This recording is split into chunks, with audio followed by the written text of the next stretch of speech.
ほら、ルフィ、今一緒に海賊になる仲間を探してるんだ。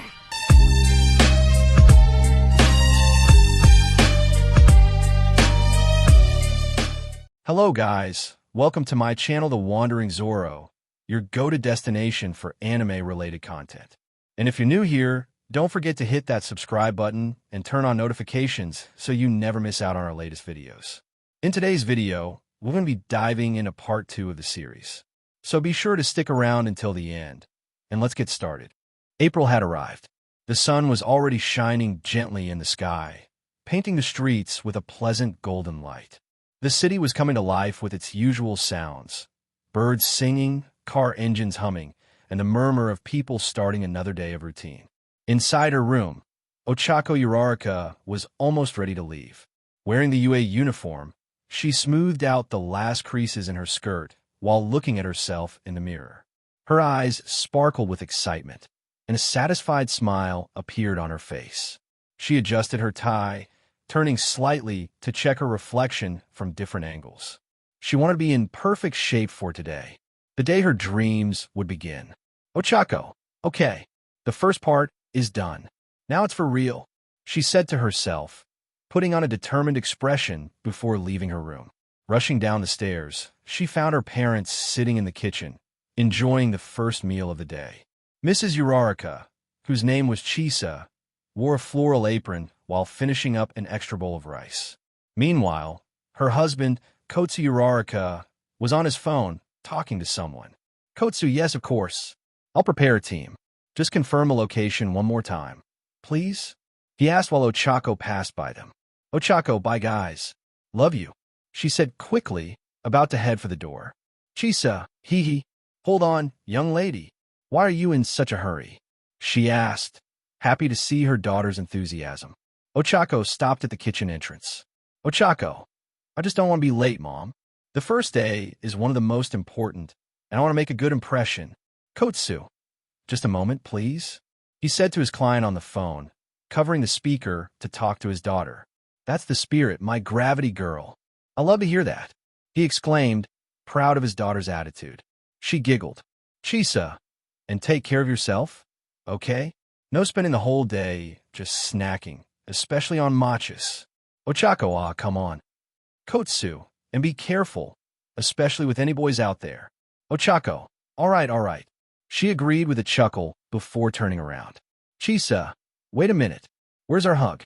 She asked, arms open, waiting for her daughter's embrace. Ochako laughed, feeling warmed by her parents' affection. She walked over to her mother and hugged her briefly, then did the same with her father, hugging him quickly but with care. Ochako, see you later. I promise I'll take care of myself, was all she said before heading out of the kitchen. Chisa, good luck at school. Kotsu, and show everyone how amazing the Uraraka family is, he added enthusiastically. Still smiling, Ochako made her way to the entrance, bending down to put on her shoes, an automatic, habitual gesture. Once done, she straightened up and opened the door, greeted by the fresh morning air. The sky was clear, with only a few scattered clouds. The quiet neighborhood streets had just a few neighbors heading to work or taking their children to school. In other words, everything was normal. Walking along the sidewalk, she followed her usual path to the gate. However, instead of heading straight to school, she turned toward the house next door, the Yagi family's residence. Since the entrance exam, Ochako hadn't had many opportunities to talk to Izuku. At most, she occasionally ran into Mr. Yagi, Tashinori, whenever he stepped outside to buy something or simply answer the door. Every time she asked about Izuku, the response was always something like, Tashinori, sorry, he left early today, he would say with a kind smile, though there was always a hint of sadness in his eyes. This happened so often that Ochako started wondering if Izuku was avoiding his house on purpose. She wanted to properly thank him for what he did for her during the exam, but she never got the chance to see him. Maybe today would be her chance. With this thought in mind, she approached the Yagi household gate and pressed the doorbell. The chime echoed lightly inside the house, and she waited patiently, glancing around. As always, nothing out of the ordinary. She adjusted the strap of her backpack and shuffled her feet slightly, trying to shake off her nerves. Not that she was anxious to talk to Izuku. Well, maybe a little, but mostly because she didn't know how he would react to seeing her there. Seconds passed. Nothing. No sound from inside the house.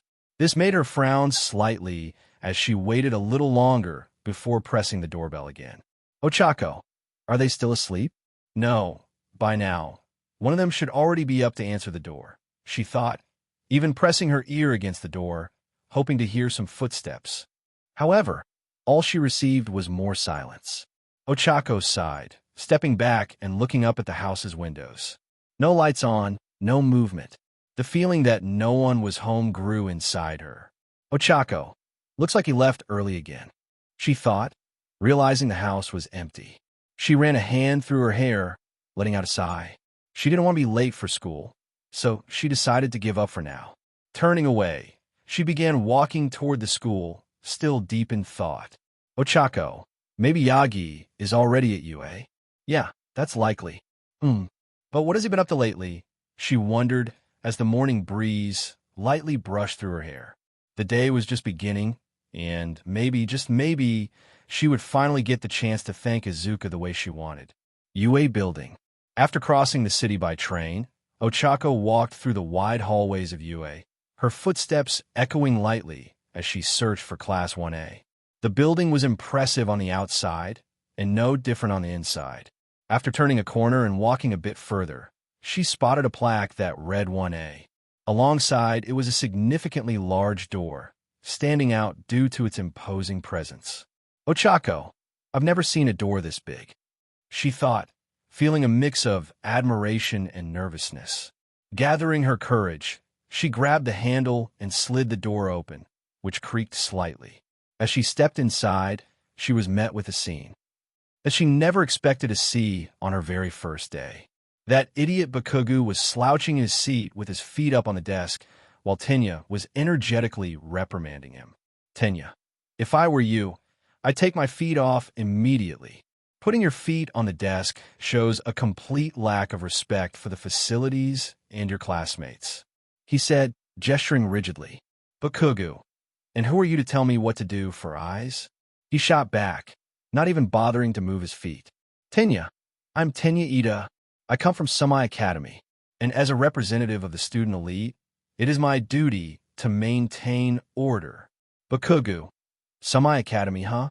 So, you're some stuck-up rich extra. I can't wait to smash your face in, he said with a malicious grin. Tenya, smash my face. How dare you say that to your classmate, especially in a hero course?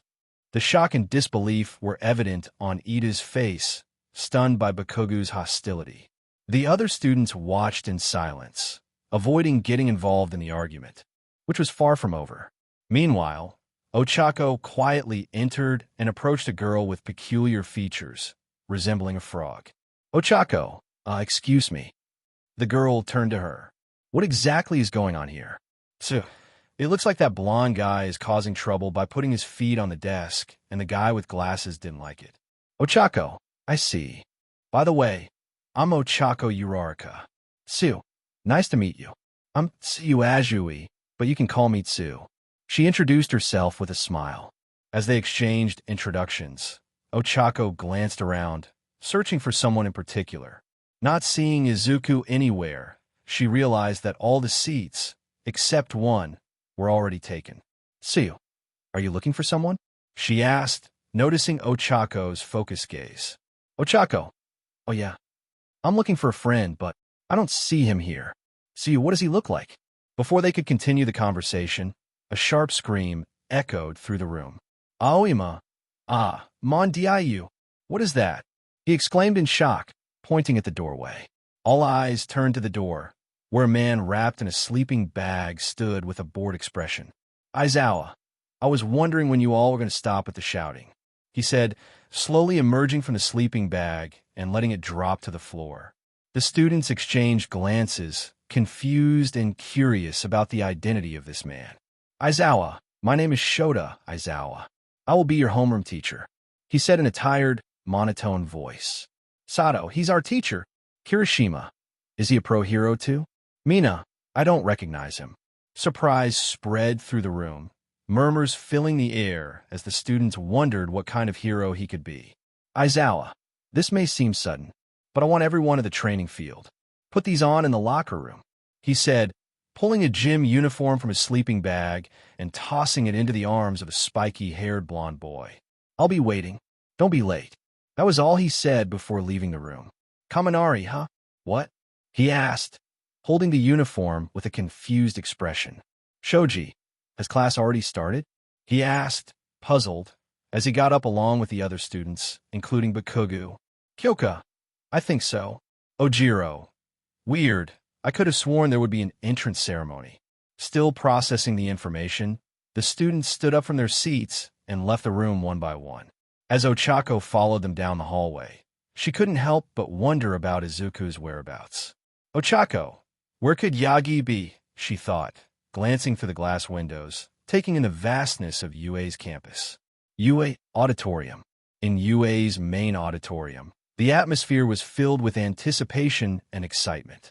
Students from various courses occupied the rows of seats, awaiting the official start of their journey at Japan's most prestigious academy.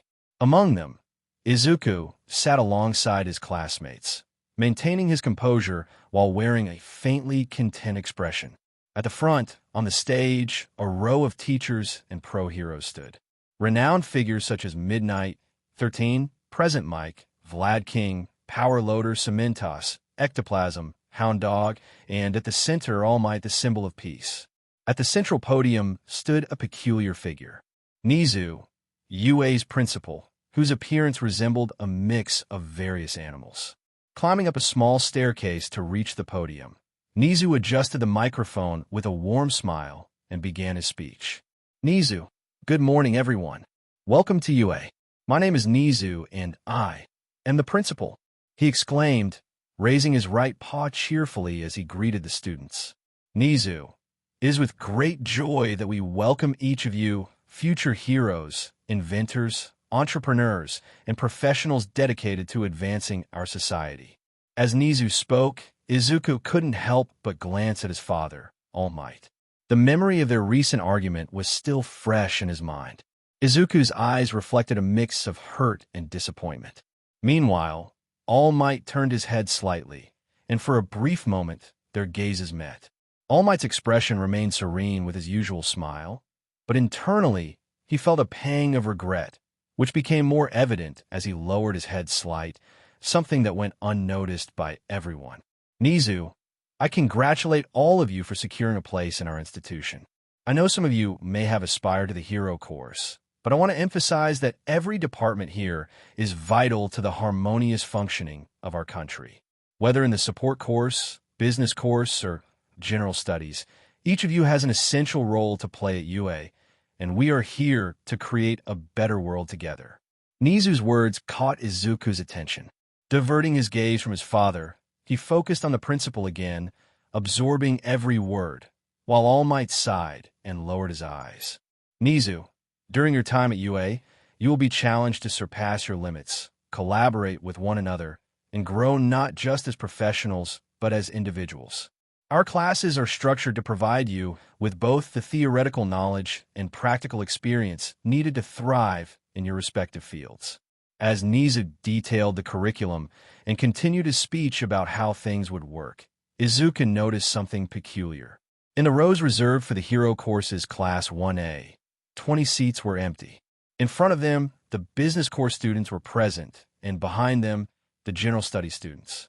The absence of Class 1A students intrigued Izuku, especially since the students of Hero Course 1B were present in the auditorium.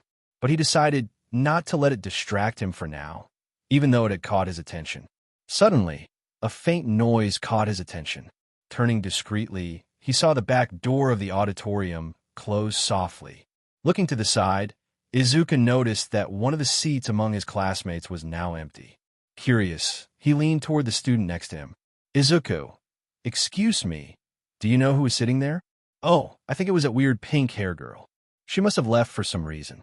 One of his classmates whispered, in the middle of the principal's speech, is she crazy or something? Another student, this time a girl, whispered in disbelief. Feeling a growing sense of unease, Izuku decided to act. He stood up slowly and whispered to his classmate, "Izuku, excuse me, I'll be right back. Just heading to the bathroom." Without waiting for a response, Izuku slipped past his classmates and walked toward the auditorium's side exit. As he opened the door, he cast one last glance at the stage before stepping outside, making sure not to move too abruptly and draw attention. All Might discreetly observed his son's movements. Though curious about what he was doing, he remained in place, not only to avoid raising suspicion among the students, but also to respect Izuku's space. From a distance, Izuku watched the weird girl turn a corner, walking quickly. He didn't want to be too obvious, but he had a feeling she was heading somewhere specific, which piqued his curiosity. She seemed so focused that she hadn't even noticed his presence. He began walking, maintaining a reasonable distance while keeping an eye on her, wondering what she was up to, even following her up the stairs. As she climbed, he could hear murmuring coming from her direction. "Unknown character. It's around here somewhere. I must be this way," she muttered to herself in an excited voice. Izuku couldn't help but be intrigued. The girl spoke as if she were on some kind of important mission. He tried calling out to her, but unsurprisingly, it didn't work. "Izuku, hello?" He attempted to get her attention, but since she was so absorbed in her own world, and given the considerable distance, it seemed like she either didn't hear him or simply didn't care. With that, he decided to keep following her, still wondering where she was headed. When they reached the top of the stairs, she turned down a different hallway. Izuku hesitated for a moment, but ultimately followed her, now more cautious. He watched as she entered a room with a visible sign that read, "Support Room." That made Izuku stop suddenly. He was about to step forward and enter, but then, boom, a loud explosion sounded from outside. Izuku quickly turned and looked through the glass window of UA. In a training field, he saw the students of 1A in action. The explosion had come from Bakugo, who had just thrown a ball into the air, probably as part of some kind of test. "Izuku, they're training? Why aren't they at the entrance ceremony?" he thought, feeling a slight confusion growing in his mind. Observing more closely, he could recognize three figures.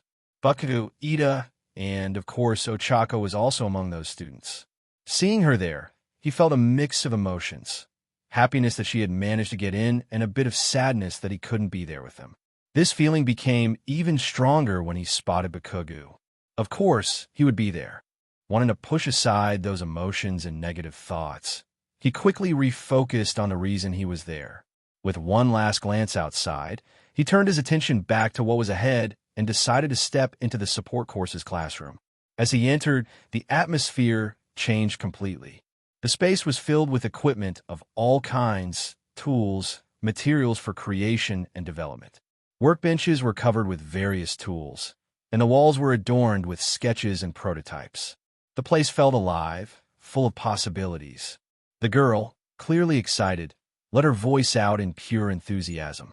She looked around at the prototypes and equipment, making enthusiastic comments.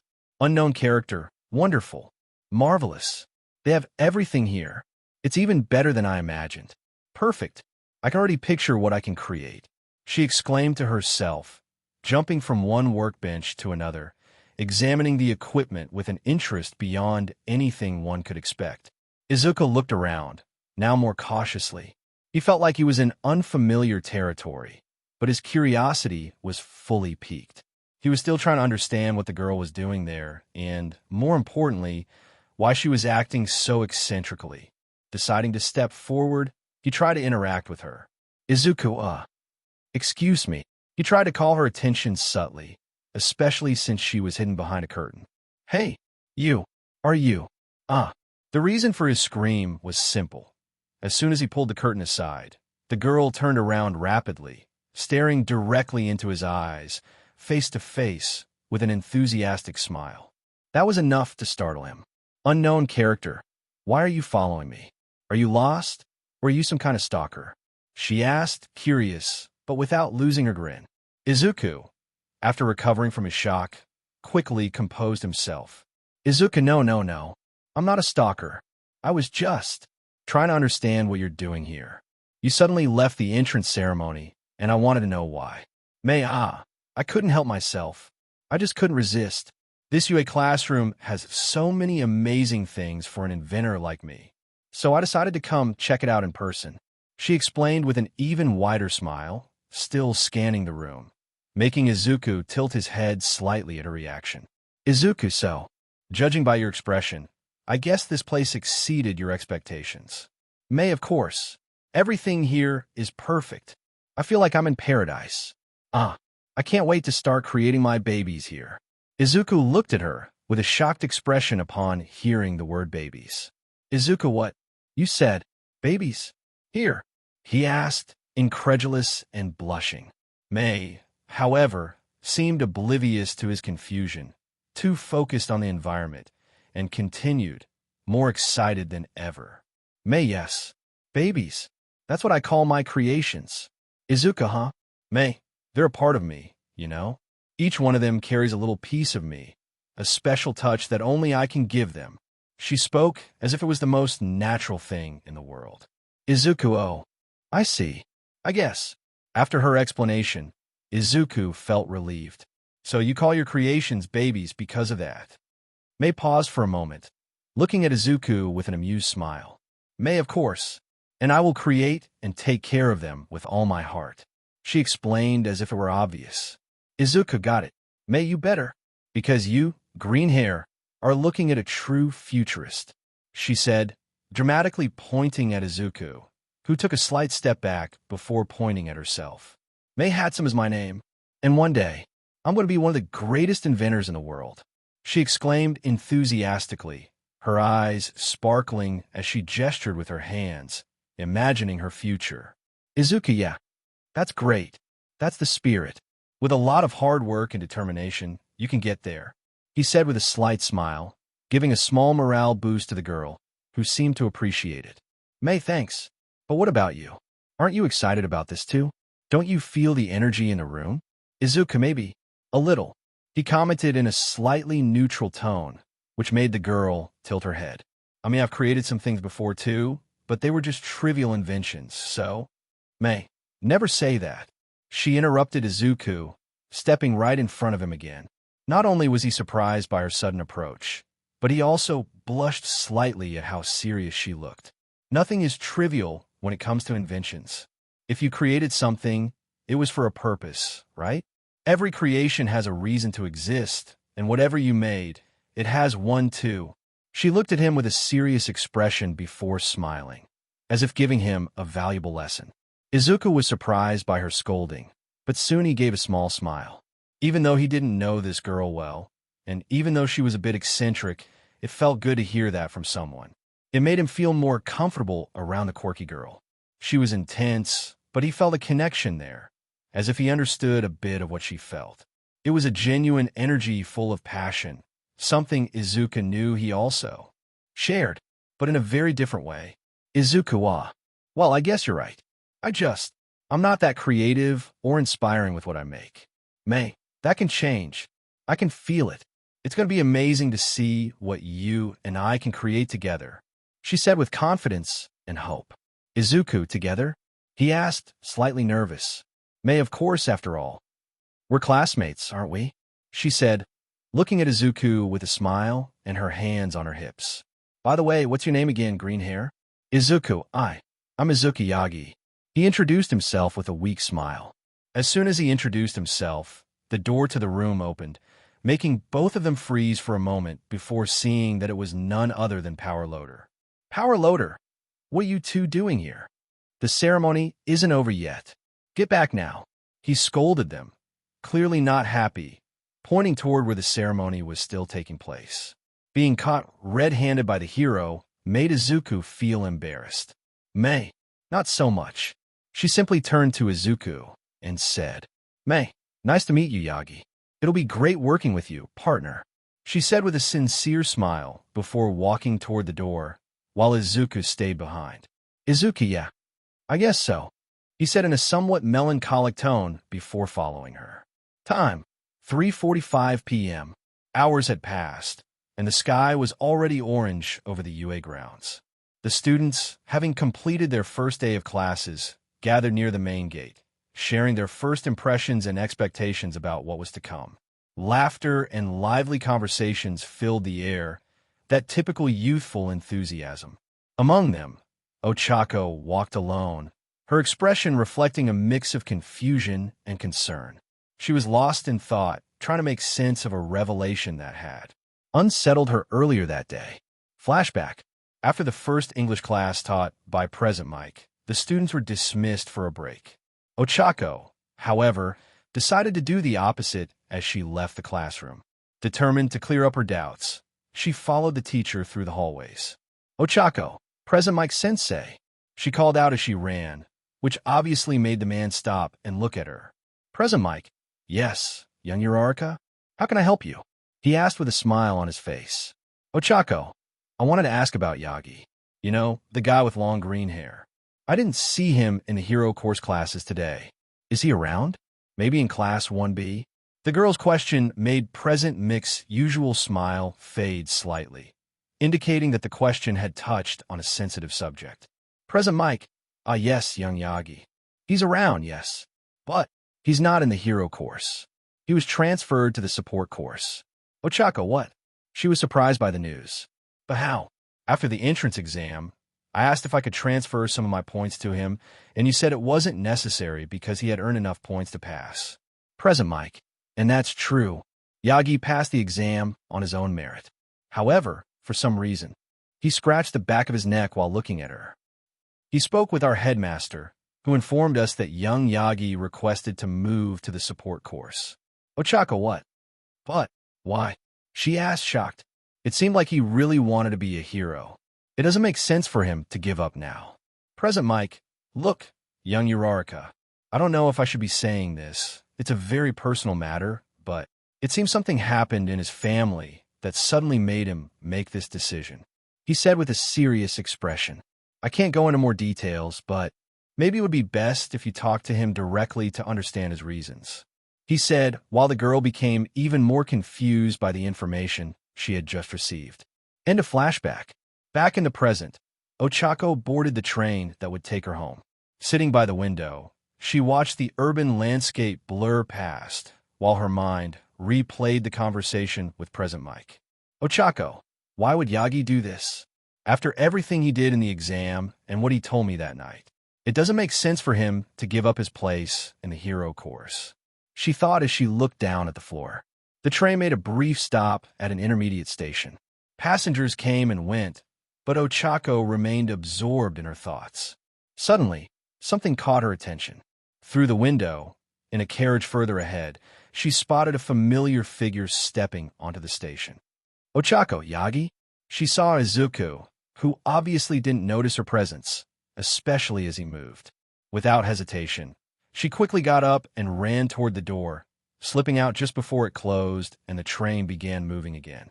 Ochako noticed this, but her gaze remained fixed on Izuku, who was running toward the station exit. And that made her narrow her eyes before following him. She was about to understand Izuku's reasons, to listen, and see the truth. 2 minutes later, Ochako followed Izuku through the busy streets, keeping a safe distance to avoid being noticed, using the crowd to her advantage.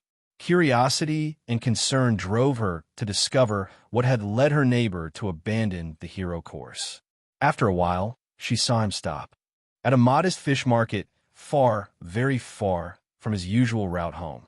Izuku entered the shop and, after a brief conversation with the clerk, came out carrying a transparent bag with 2 fresh fish.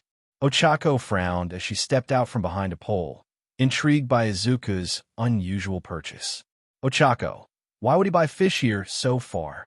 she thought as she resumed her discreet pursuit. The journey continued to a less urbanized area, where a rusty fence marked the beginning of a dense forest.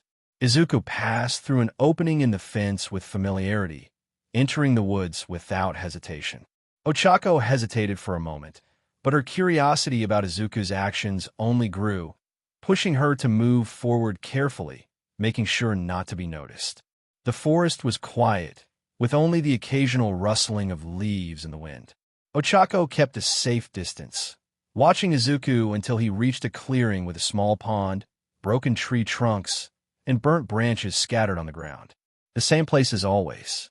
She hid behind a tree, peeking out to see what would happen next. As soon as Izuku placed his backpack on the ground, he cupped his hands around his mouth to amplify his voice. "Izuku, Fury, I'm back," he called out, looking around. "Fury? Where are you, buddy?" Ochako frowned, confused.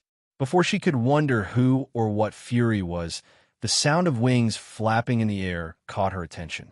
She looked up just in time to see a sleek, black creature descending from the sky, landing gracefully in front of Izuku. Her eyes widened in shock as she saw, for the first time, our legendary figure, the Night Fury Dragon. "Izuku, ah, there you are." He smiled, happy to see the dragon, before noticing a detail. The dragon's mouth was full. "What do you have there?" Hearing the question, Fury opened his mouth, letting several fish drop to the ground, wet with saliva and seawater. It seemed Fury had learned to go out and catch his own food. "Izuku, ah, don't tell me I bought fish for nothing?" he asked, holding up the bag with the two fish. Despite the question, he didn't seem irritated or upset, just a bit incredulous. Fury tilted his head, scratching his ear with his hind paw in an almost feline gesture, which made Izuku chuckle.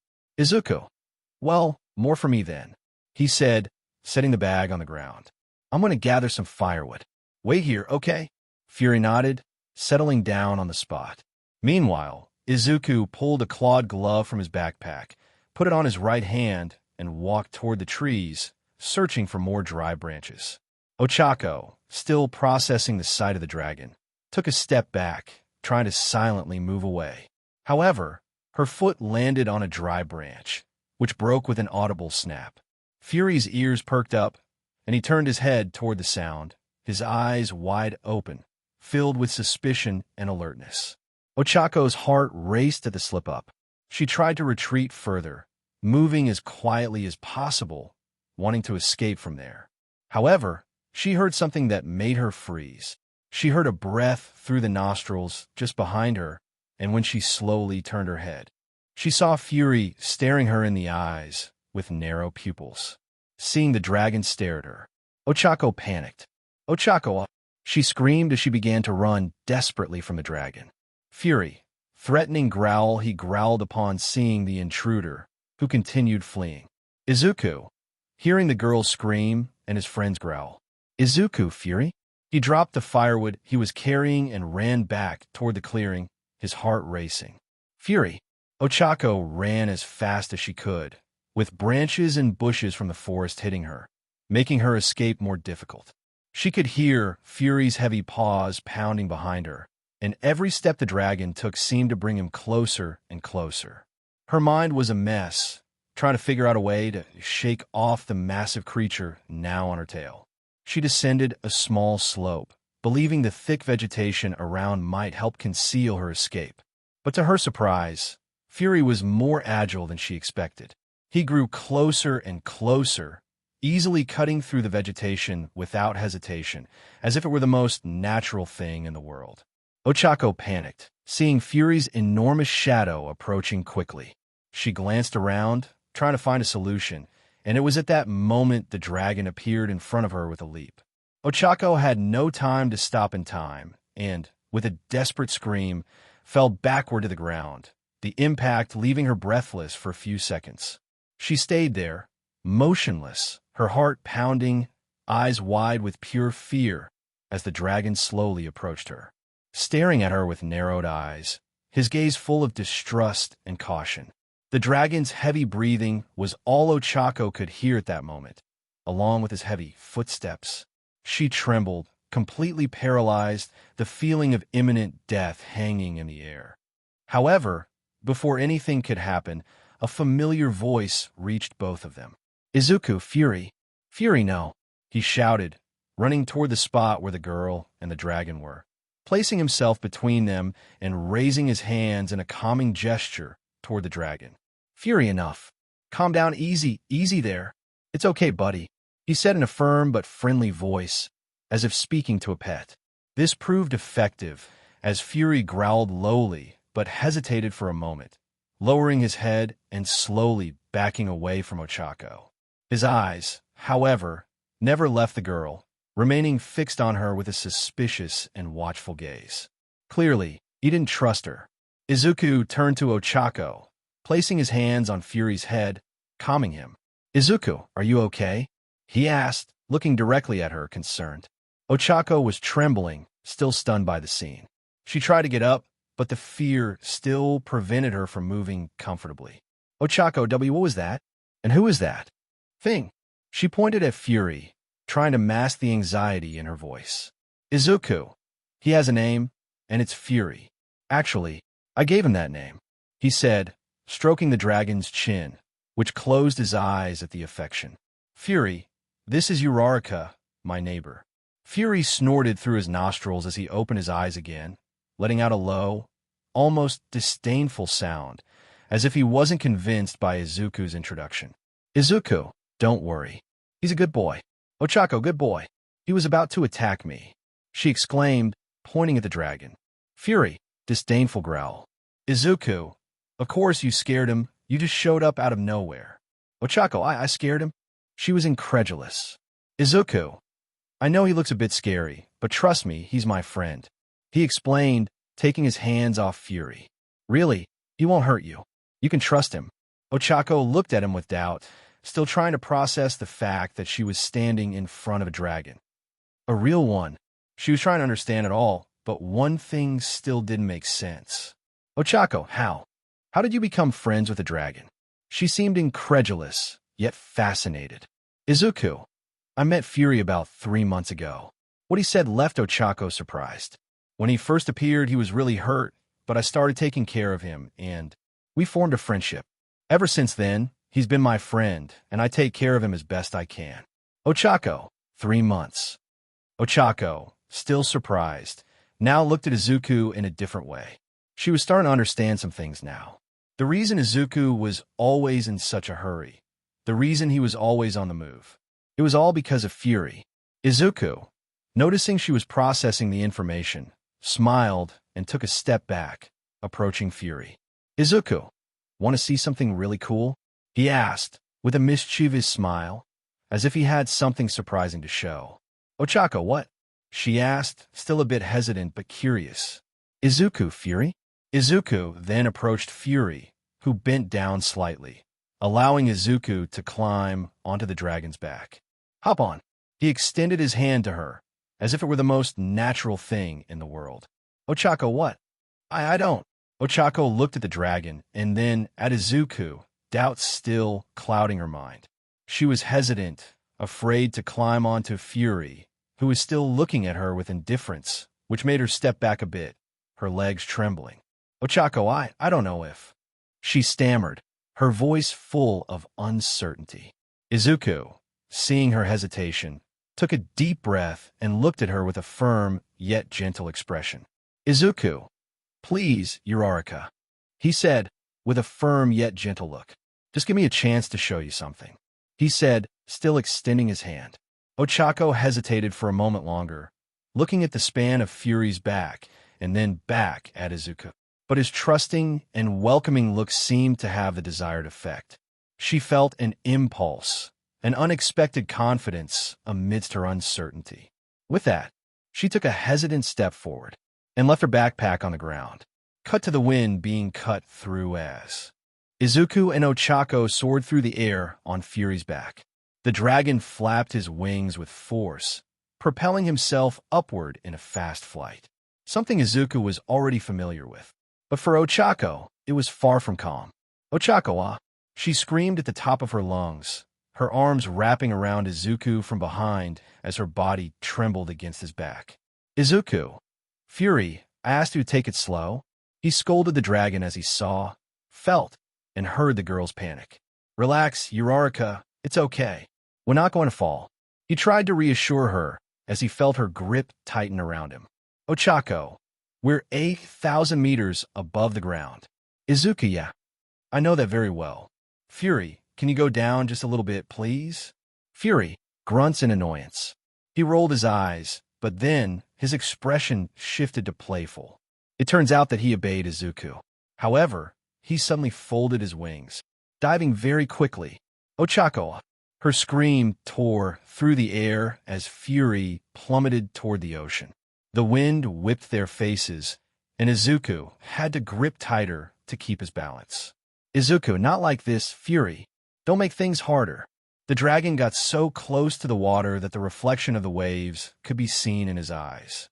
The sea lifted slightly with the speed of the flight, and a few salty droplets splashed their faces as Fury skimmed the surface. Ochako, oh my god. I'm gonna die. Izuku managed to tilt his head slightly to look back, and saw Ochako's eyes tightly shut, her face pressed against his back, clearly terrified, which made Izuku worried. But Fury wasn't done with his little prank. Without warning, he beat his wings forcefully and shot back up, spinning as he climbed. Ochako, please stop. I just want to get down. She gripped Izuku even tighter, her face completely buried in his back. The girl's desperation and what she said was the last straw for Izuku. He didn't want her to be scared. That wasn't what he wanted. So, with no other choice, he extended his left hand and touched Fury's head, his voice coming out quieter but more serious. Izuku, Fury, please, Uraraka is the only friend I have besides you. He spoke in a pleading tone, which made the dragon raise one of his ears. Please. Hearing his human friend's plea, Fury went quiet, but his expression softened. With that, he stopped spinning and spread his wings, adopting a smoother and more stable flight in the air. Finally, Fury stabilized the flight. The wind wasn't sharp anymore. It now blew gently, and the only sound that could be heard was the rhythmic beat of Fury's wings, mixed with Ochako's breathing as she regained her composure. With that, Ochako slowly opened her eyes, noticing the change. She saw that they were near the clouds, able to touch them with her hands. A shy smile appeared on her face, reflecting the sense of wonder that filled her as she took in the sight. Izuku, noticing her reaction, also smiled, sharing the enchantment. With trembling fingers, Ochako reached out hesitantly and touched one of the clouds. It was cold, soft, fluffy, and comforting. Feeling the cloud with her hands, an involuntary laugh escaped her lips. Fury noticed her delight and began flying a little slower, allowing her to explore more. He gracefully glided from one cloud to another, making smooth turns in the air. Clearly, he was also enjoying the moment, which made the girl smile even more. Izuku, feeling that her tension had completely dissipated, relaxed a little too. Without them realizing, time seemed to fly by. With a firm beat of his wings, Fury began to ascend, breaking through the cloud layer, and with that, the orange sky faded and night fell. They were now above the clouds, and below them, the city lit up with thousands of golden, silver, and blue lights. And the view itself was magical. It was like an inverted carpet of stars. Ochako lifted her head, marveling at the sight, her eyes reflecting the twinkling lights. Now add to that this feeling of absolute freedom. She looked at Izuku, who was also gazing at the view with a small smile on his face. Without thinking, she tightened her embrace around him, gently resting her chin on his shoulder. This action made the boy blush and feel a little tense, as the warmth of the girl was so close. For a moment, because both you and Fury, we know that Izuku was enjoying and appreciating that moment too. Izuku, so, what did you think? Ochako, I loved it. Thank you, Yagi. She then looked at Fury and gently patted the side of his neck as she extended her hand. And you too, Fury. You're amazing. Fury, pleased grunt, he smiled, appreciating the compliment, spreading his wings wide as he glided smoothly through the city. The city below seemed to move slowly, lights flashing as the streets remained full of life. But up there, only the three of them shared that moment, invisible to the world. And so, the three of them continued flying over the city, passing through different regions, free under the night sky. As Fury, Izuku, and Ochako flew over the city, the urban landscape gradually gave way to vast forests and mountains surrounding the region. The full moon illuminated the scenery below, casting dancing shadows among the trees and highlighting the rugged terrain of the mountains. Ochako, Yagi, Does anyone else know about Fury? She asked, curious. Izuku, besides you and me, no one else knows.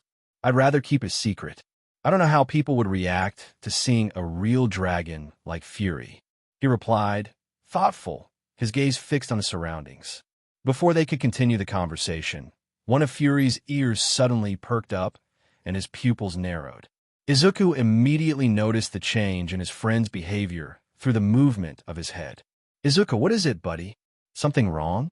He asked, concerned. Fury didn't respond immediately. He seemed focused on something far away. Then, as soon as one of his ears picked up whatever he was hearing, he accelerated, moving even farther from the city and into the forest with determination, though still distancing himself even further from it. Ochako, what's happening to him? She asked, holding on to Izuku tightly. Izuku, I don't know. Fury, let's go back. We're getting too far away. He pleaded, placing a hand on the dragon's head. Fury ignored Izuku's request to return and kept flying with urgency, which didn't go unnoticed by Izuku, especially when he noticed how the dragon's ears were moving. After crossing mountains and vast wooded areas far from the city, the three arrived at a clearing by the sea, surrounded by caves in the mountains. What caught their attention was a massive hole in the ground, obscured by the darkness of the night. Ochako, what is this place? She gaped at the sight before her. Izuku said nothing, but his expression showed pure shock, especially after noticing a crucial detail. Thanks to the moonlight, they could see several dragons of different species trapped by thick red and black tendrils emerging from the ground. Even the most robust dragons were immobilized, weakened by muzzles, equipped with syringes that drained their strength. At the center of it all, a baby night fury whimpered, restrained and muzzled, though without a syringe, likely because it was too young to resist. Beside it, an adult night fury, possibly its mother, lay collapsed. Weak, Fury landed swiftly in front of them, allowing Izuku and Ochako to dismount, both stunned by the heartbreaking scene before them. Ochako, oh my god. Baby Night Fury, desperate whimpers. Upon seeing Fury, its eyes filled with hope. Mother Night Fury, weak whimpers. She struggled to lift her head, recognizing Fury. Fury, gentle growl. Fury approached, emitting soft sounds to calm them, showing that they were his family, something not lost on the two young heroes. Pleading growls.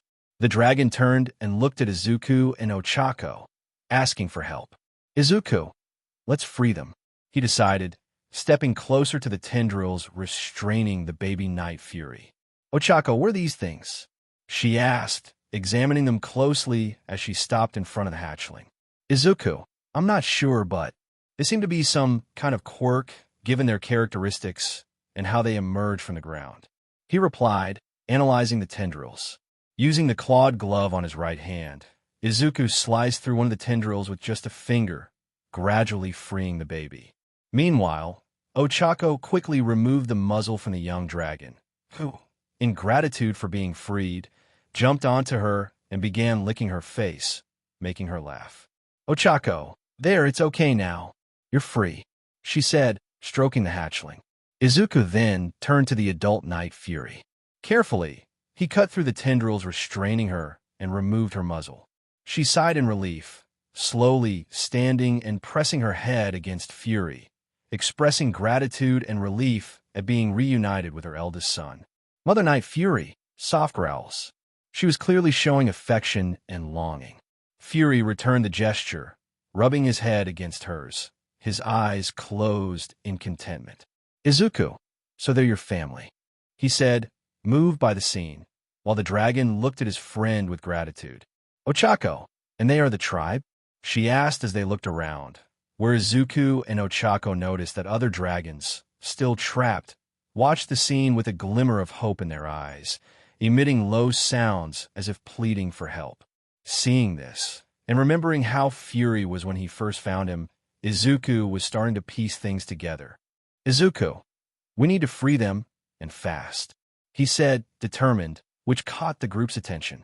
Whoever or whatever did this is going to come back, so we have little time, he said as he turned to the girl. Uraraka, I know this has nothing to do with you, But could you? Ochako, and I will, she said, picking up a sharp piece of stone from the ground. Let's split up to speed things up, she said with a serious expression. Her attitude clearly surprised and pleased Izuku, both because of her willingness to help and the fact that she was the one offering to do so. With her decision made, Izuku nodded. With the decision to free the imprisoned dragons, Izuku and Ochako split up to speed up the rescue. Fury accompanied Izuku, while the female Night Fury and her hatchling followed Ochako. The seaside clearing was filled with dragons of various species, all bound by thick red and black lines emerging from the ground, as well as muzzles that kept them weakened. Izuku and Fury moved through the clearing, passing by fallen and burned trees, reduced to mere ashes.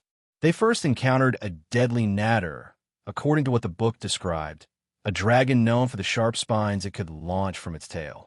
The dragon was visibly weakened, its wings restrained by the lines, and a muzzle preventing it from using its fire. Izuku, easy there, friend. We're getting you out of here, he said gently, using his clawed glove to cut the lines restraining the natter. Fury watched closely, ready to intervene if necessary. With patience, Izuku removed the muzzle, allowing the natter to breathe freely. The dragon slowly lifted its head, its eyes expressing gratitude as it let out a soft growl, much to Izuku's relief. Further ahead, they found a zippleback, a two-headed dragon. Each head had a distinct expression of exhaustion and pain. As carefully as possible, Izuku cut the lines wrapped around the zippleback's body, while Fury used his teeth to assist in the release. Once the muzzles were removed, both dragon heads sighed in relief, making sounds that seemed to be a mix of gratitude and exhaustion. Meanwhile, Ochako, accompanied by the female Night Fury and her hatchling, headed toward another section of the clearing. They found a monstrous nightmare, an imposing dragon whose body was normally engulfed in flames. However, at that moment, it was subdued, its scales dull with dirt and pain. Its gaze was fixed on Ochako, conveying a single message: help me. Ochako, hey big guy, it's gonna be okay. I'm a friend, all right? She spoke gently, even though she understood the dangerous potential of the dragon. Using the sharp stone she had found, Ochako tried to cut the lines, but her strength wasn't enough. Seeing her struggle, the Night Fury hatchling stepped forward, nibbling at the lines with its small teeth, while the mother used her stronger jaws to break the restraints. Ochako, nice job, guys, she exclaimed, encouraged by the dragon's help. Through their combined efforts, they managed to free the monstrous nightmare, removing its muzzle and tossing it to the ground. The dragon slowly rose, stretching its wings as it released a controlled burst of fire, as if testing its newfound freedom.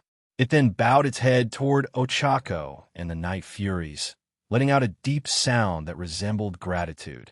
As they moved forward, they encountered other dragons, such as the Gronkle, stocky-bodied with small wings, known for its ability to spit molten lava. This one was curled up, its wings covering its body in an attempt to protect itself.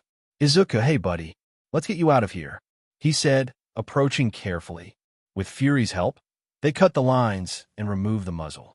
The Gronkle slowly opened its eyes, letting out a guttural sound before standing up and shaking its heavy body, as if shaking off the sensation of captivity.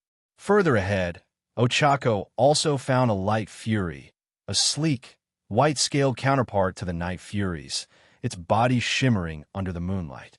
It was trapped near one of the caves, its wings folded uncomfortably due to the restraints. Ochako, I'm a friend, okay? I'm here to set you free, she murmured, even extending one hand to reassure the dragon. With help from the female Night Fury, who seemed to know the Light Fury, they cut the lines and removed the muzzle.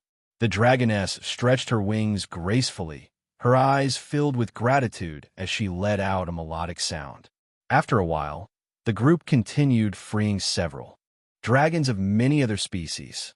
Species like Triple Strike, Storm Cutters, Night Terror, Thunderdrum, and many, many more. Dragons that Izuku recognized from a book.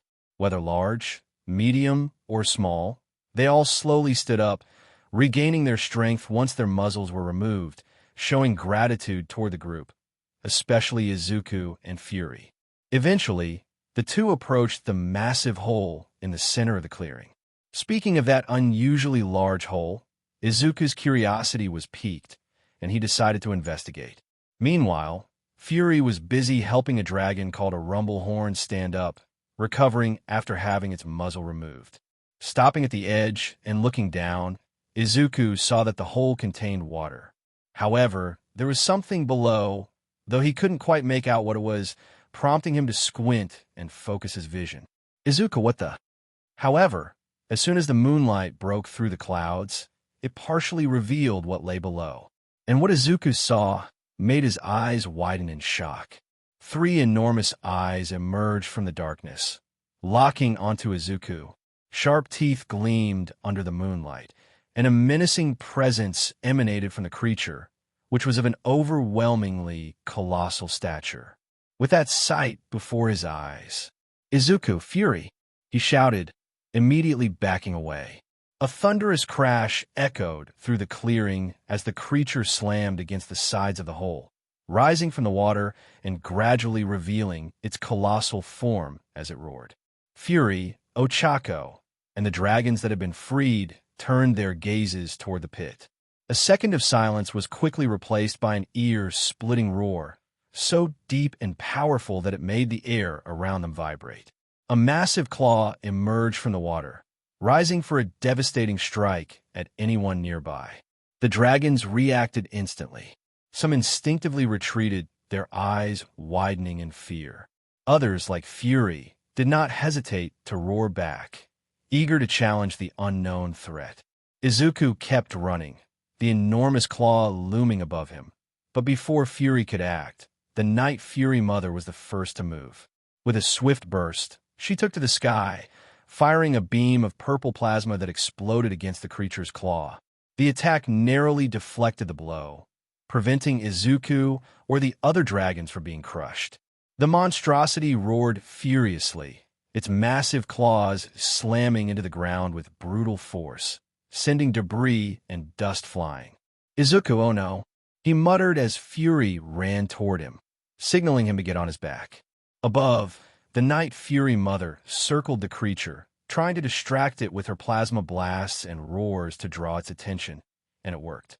Ochako, seeing that the other dragons were already spreading their wings and ascending to escape, grabbed the baby Night Fury by the arms and ran toward Izuku. "Ochako, come on, let's go," she urged the baby as they ran toward Izuku and Fury, who were searching for them. "Fury, over here," she screamed as loud as she could, even raising one arm. Even the baby was calling out. It worked, as the Night Fury shot toward her without hesitation, landing on the ground with a swift movement. Izuku, already mounted on his back, extended a hand to Ochako. "Izuku, hurry, let's get out of here." She didn't hesitate, holding the baby tightly. She climbed onto Fury behind Izuku. Fury flapped his wings powerfully, taking off just as the colossal creature began emerging from the hole, revealing only half of its body.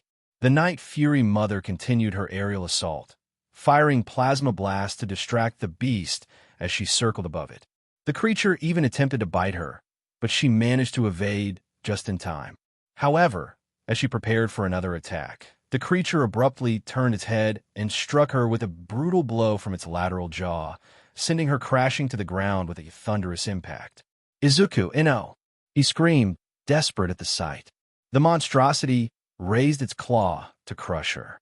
But before it could strike, a plasma blast shot through the air and struck its head, forcing it to recoil with a pained roar.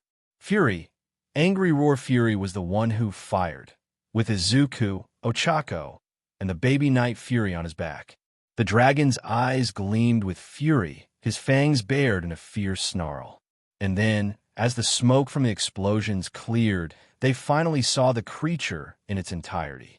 It was a monstrosity, a gigantic beast with bluish-gray skin, red spines, and dull blue eyes, its mouth so massive it could swallow entire dragons. But something was wrong.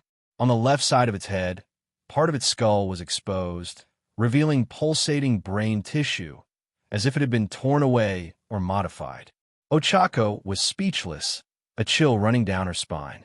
The baby Night Fury trembled at the sight of the creature, which was staring at them with its 3 piercing eyes. Ochako, WW, what is that thing? Ochako murmured, her voice shaking. Izuku, in shock, felt his stomach sink. He knew this creature. He had read about it in the book. This creature was Izuku, Red Death. The mere mention of the name made Fury growl even louder, clearly enraged at the dragon. The monster roared back, locking its gaze on them. Then it began to open its mouth. The growing orange glow in its throat made it clear what was coming next. Ochako, it's going to breathe fire. She shouted in horror. Izuku, Fury, get out of here now. He yelled desperately. However, before the Red Death could unleash its devastating fire blast, the Night Fury Mother rose from the ground and fired a precise shot beneath the creature's chin. The impact made the dragon recoil, its mouth snapping shut with a loud clack. The mother dragon lifted her head to the sky and let out a powerful roar. It was a call.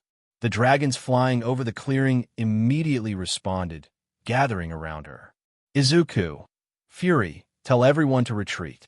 Let them know we have a safe place, he said as he placed his hand on the dragon's head. Fury nodded in Fury, communicative roar. Fury roared toward the group. The message was immediately understood. In unison, all the dragons flapped their wings and headed north, following the Night Fury Mother. But the Red Death, obviously not defeated, would not let them escape so easily. Roaring with fury, it propelled itself upward, ready to charge at the fleeing dragons, its massive mouth opening once more. But before it could move, Fury fired a rapid series of plasma blasts into its face. The explosion struck its skull and the exposed brain tissue, making it hesitate for a brief moment and roar in pain. Just enough time for the group to escape as well. Izuku, come on, buddy.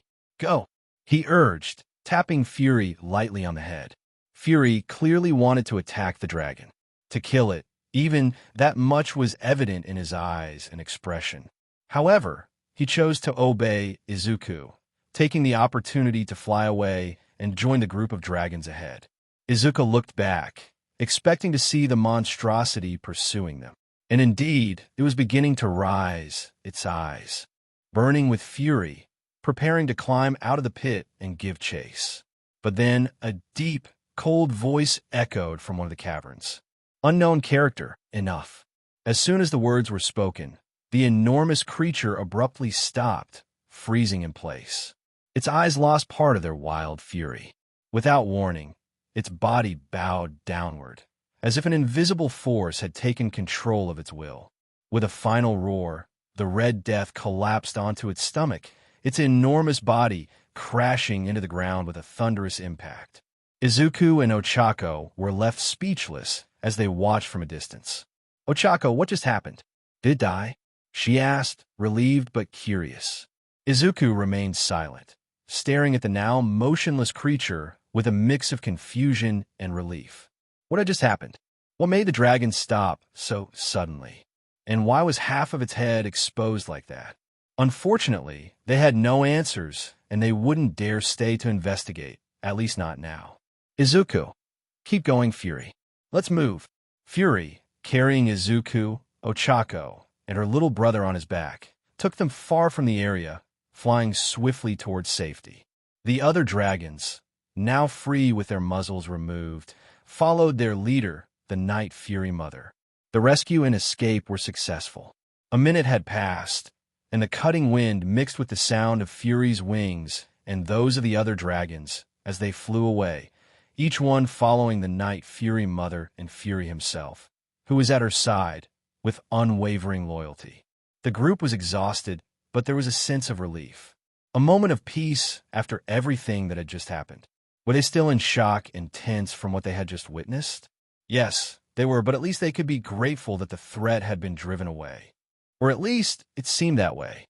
Ochako, still with a tense expression, looked at Izuku, who seemed distant, his eyes fixed on the horizon as the dragons flew. She couldn't get out of her head what had happened back there. The Red Death. Ochako, what was that, Yagi? What do you think happened to that thing? Izuku. The Red Death? I have no idea, and it's already bothering me, he replied, his eyes still scanning the forest below. Ochako, how do you know the dragon's name? She asked, curiosity filling her voice. Hearing her question, Izuku turned to her. His expression was serious, but he felt the need to explain. He knew the moment was far from simple, but she deserved to understand, just as he needed to share what he knew. Izuku, because of the book. I know its name because I found a very old book, a book specifically about dragons. Ochako, a dragon's book? Izuku, yeah. It's basically a biography of many of them. It has information about a lot of dragons, including Fury species, the dragons that are here with us now. He glanced at Fury, who was still flying ahead, then looked back at Ochako. And even about dragons that aren't here. Ochako remained silent for a moment, absorbing Izuku's words. She had never imagined that dragons existed or that she would meet them in person, let alone that there would be a book compiling so much valuable information about these creatures. The truth was right in front of her, yet it felt surreal. As their conversation unfolded, Fury began to slow down, and soon they were approaching the same clearing as before. The place was safe, a good resting point for the dragons. Even with a crowd of dragons like these, it was an isolated place for them, far from prying eyes, surrounded by tall trees and thick vegetation. Fury landed first, his large paws touching the ground softly. The other dragons followed shortly after, some collapsing in exhaustion, others remaining on guard, alert to their surroundings or simply observing. Some approached the lake to drink, while others just lay on the ground, tired or still under the effects of the syringes. As soon as they landed, Ochako climbed off Fury, and the moment her feet touched the ground, she looked at Izuku with a firm gaze. Ochako, we need to tell our teachers about this. Izuku, what? He was shocked. Ochako, they need to know what happened. They can help us, she said, visible concern in her voice, trying to insist that keeping this a secret wasn't an option. But Izuku, with a worried yet determined look, ran up to her and stopped in front of her, blocking her path. Izuku, no, he said, his voice full of urgency. We can't do that. If we go to our UA teachers and tell them about the dragons, there's a risk of it leaking. People will find out and I don't know what will happen if this becomes public. Ochako, Yagi, did you not see the size of that thing? What if that dragon gets back up and comes after us? She countered, visibly worried about the dangers still present. We need help, Yagi. Izuku, I understand what you're saying, but I can't just expose this. Izuku shook his head, clenching his teeth in frustration. So I just need time to think of a solution. We can't risk everything right now. Ochako, what? Ochako stared at him, incredulous. Her expression was filled with confusion, and she couldn't fully grasp the reasoning behind Izuku's decision. Are you telling me you're more worried about hiding the existence of these dragons than asking the heroes for help? She asked, her voice trembling, full of doubt. You're putting everything at risk because of that? Izuku felt the weight of her words, and for a moment, his chest tightened. He wanted to find the best solution, but the implications of revealing the dragon's existence were too great. Narrowing his gaze, his brow furrowed, he responded, Izuku, if it's for Fury's sake, then yes, he said with a serious and firm voice, as if it were a vow he would uphold at any cost. Ochako remained silent, her face reflecting internal confusion. She didn't know what else to say. Amid the whirlwind of thoughts, she remembered something she had been wanting to ask ever since she followed Izuku into the forest. Now seemed like the right time. Ochako, Yagi, she said, hesitating for a moment. I need to know, why did you give up your place in the hero course? Izuku looked at her, his expression instantly darkening. The weight of the question fell on him like a heavy burden. He had feared this question from the moment she found him there. His throat tightened, and he felt the pressure of the moment becoming unbearable. Ochako, I heard about it from President Mike. He told me that you had enough points to get into the course, but you just gave it all up to go to the support course. Why? It doesn't make sense. After everything you told me that night, everything you did in the entrance exam, was it all for nothing? Seriously, why did you do that? Why did you give up on your dream? The question hit Izuku like a direct blow to the heart. He clenched his teeth, his anger building up inside him, and without any more hesitation, he shouted, releasing all the frustration he had been holding onto for so long. Izuku, because I am quirkless. The explosion of words was so strong that all the dragons around them immediately stopped what they were doing and turned to look at the two, their eyes wide and confused by Izuku's sudden outburst. The clearing fell into complete silence. Izuku breathed heavily, still unable to believe what he had just said. He had shouted, and now he was exposed, but he felt as if it was the only way to release the weight of a lifetime carrying a burden that no one could ever truly understand. The dragons around them stared at him, some tilting their heads, others exchanging glances, clearly trying to comprehend the outburst of human emotions they had just witnessed. But Izuku didn't stop there. All the weight accumulated inside him needed to come out, needed to be laid bare once and for all. He took a deep breath, his expression filled with intense emotions, and continued. Izuku, yeah, that's right. I'm quirkless, a nobody, a freak, a non-normal, the powerless one. That's what I am.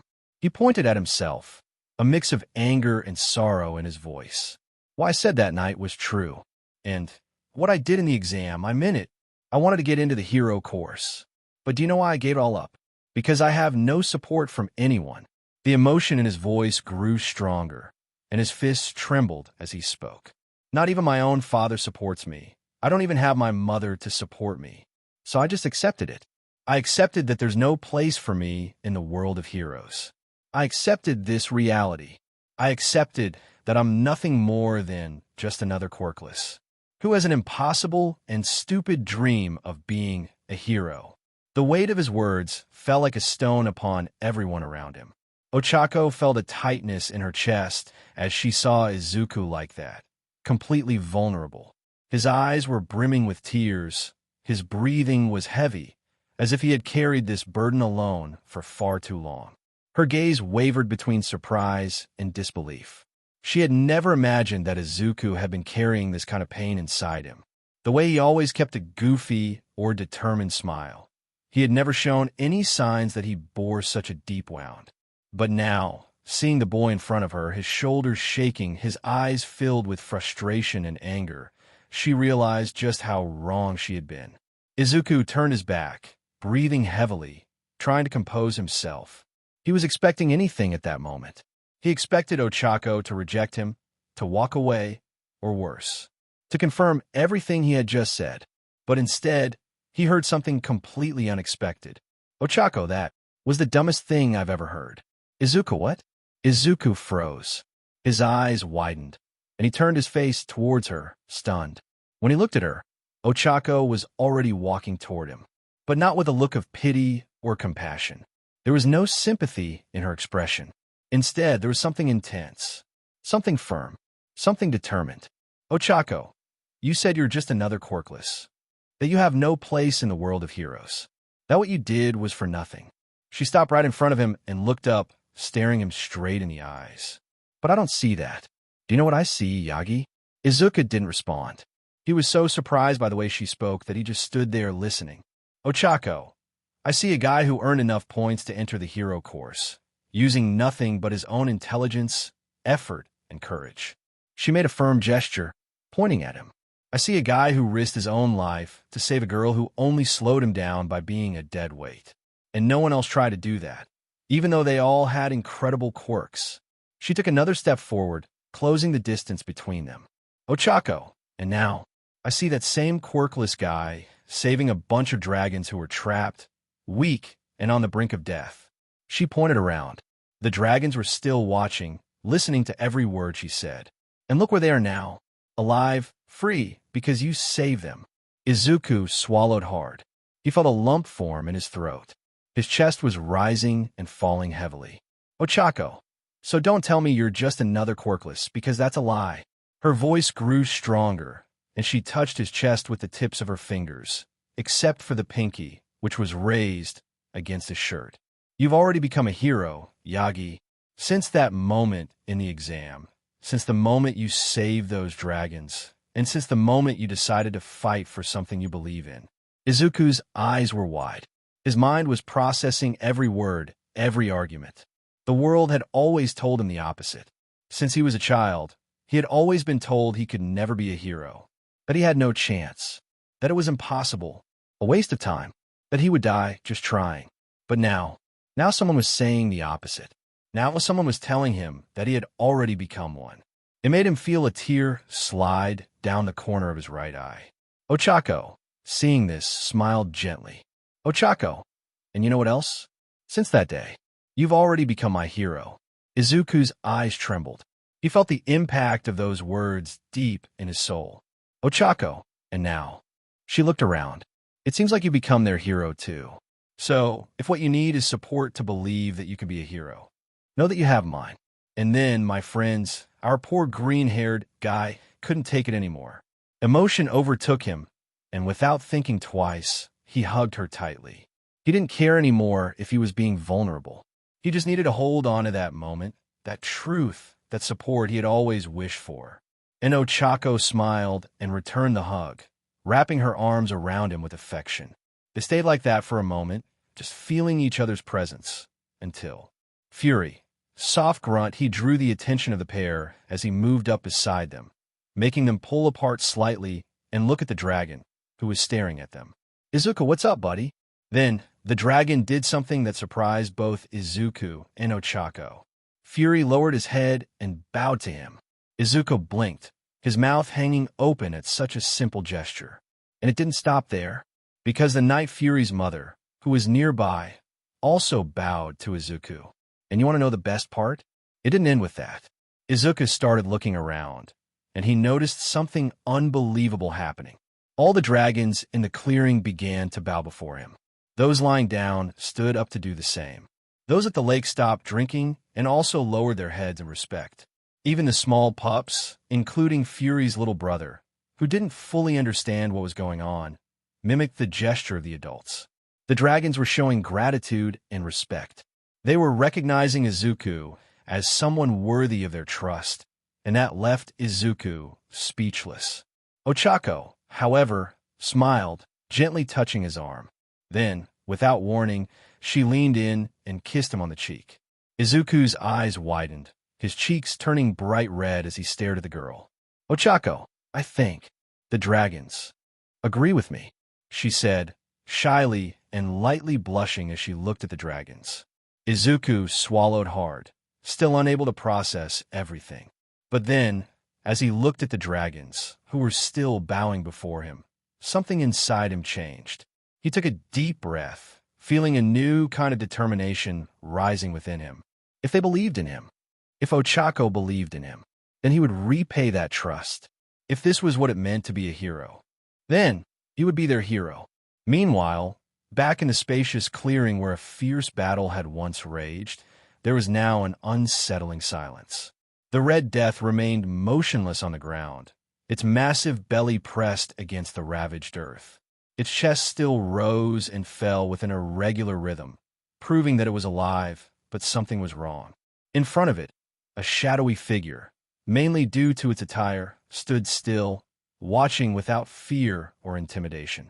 The moonlight revealed only the outline of its hood and the cold metallic mask that concealed its identity. Unknown character. Perfect. The procedure worked, said this mysterious being. Before any more words could be spoken, a calm and disciplined voice came from behind this figure. Unknown character. I'm sorry, sir. It seems the only dragons that were here have fled. I should have stayed on watch. The mysterious figure did not respond immediately. It merely walked slowly to the side of the Red Death's head, where the creature's 3 closed eyes were hidden beneath its heavy eyelids. Unknown character. It doesn't matter. This beast is more than enough. Without turning its face to the person present, the figure calmly but decisively ordered. Unknown character. Contact him, Kurojairi. Tell him that now is the time to attack, and that this creature is already under our control. The other figure, who we know as Kurojairi, nodded quickly disappearing by opening a purple mist portal. Silence fell again, but now it was filled with tension. Then, the camera slowly zoomed in on the mysterious figure's face. The weak moonlight revealed the details of its cold, bizarre, and terrifying mask. The eyes hidden behind the mask stared at the Red Death, as if already knowing exactly how to use it. Unknown character, stay quiet right there, it said, staring at the Red Death, which, even now, gazed back at it with its eyes wide open in its direction. Obeyed. Then, the scene cut to absolute blackness. Yagi residence. Time, 9:20 p.m. Toshinori sat in his favorite armchair in the living room, his gaze fixed on the television. The TV displayed a lively snack commercial, highlighting a new limited edition featuring collectible stickers of famous heroes. Get your pack now and collect the newest stickers of your favorite heroes. We have a ninja hero, Edgeshot, the rabbit hero, Mirko, the dragon hero, Ryukyu, and the limited editions of Japan's top 3 heroes, Hawk's Endeavor, and our symbol of peace, All Might. The narrator enthusiastically announced the collectible stickers of the mentioned heroes, especially the one of All Might, showing children excitedly opening packs and finding the gold-bordered image of the symbol of peace in heroic poses. With his elbows resting on his knees and his hands clasped in front of his face, his eyes might have been focused on the screen. But his mind was elsewhere. He didn't even blink at the sight of his own animated image in the commercial, smiling exaggeratedly with fists raised in a display of bravery. That wasn't how he felt now. The glow of the TV reflected in his tired and sorrowful eyes, while a tightening sensation in his chest grew inside him. He let out a heavy sigh, running a hand over his face. And the reason he felt this way? It was what he discovered last week. Flashback. Principal Nizu's office. The office door swung open abruptly. All Might entered hastily, his eyes wide, his expression filled with confusion and disbelief. All Might, Principal Nizu, what is the meaning of this? His voice, usually firm, trembled slightly. Nizu, what exactly? The small principal, who was calmly reviewing documents at his desk, looked up, unfazed by the sudden entrance. All Might, I saw the list of students in the hero course, but my son, he's not on it, he said, holding up 2 papers. I don't understand. I saw the exam results. He scored enough points to enter the hero course, didn't he? Nizu remained silent for a moment before closing his eyes and letting out a small sigh. Nizu, so you didn't know. All Might, what does that mean? Nizu, indeed, your son earned enough points to enter the hero course.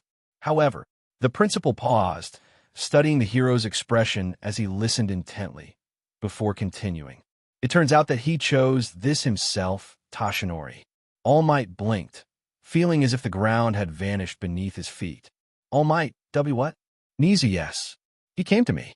He looked downcast, and he told me that it no longer made sense for someone like him to try, that it was foolish of him to want to be in the hero course.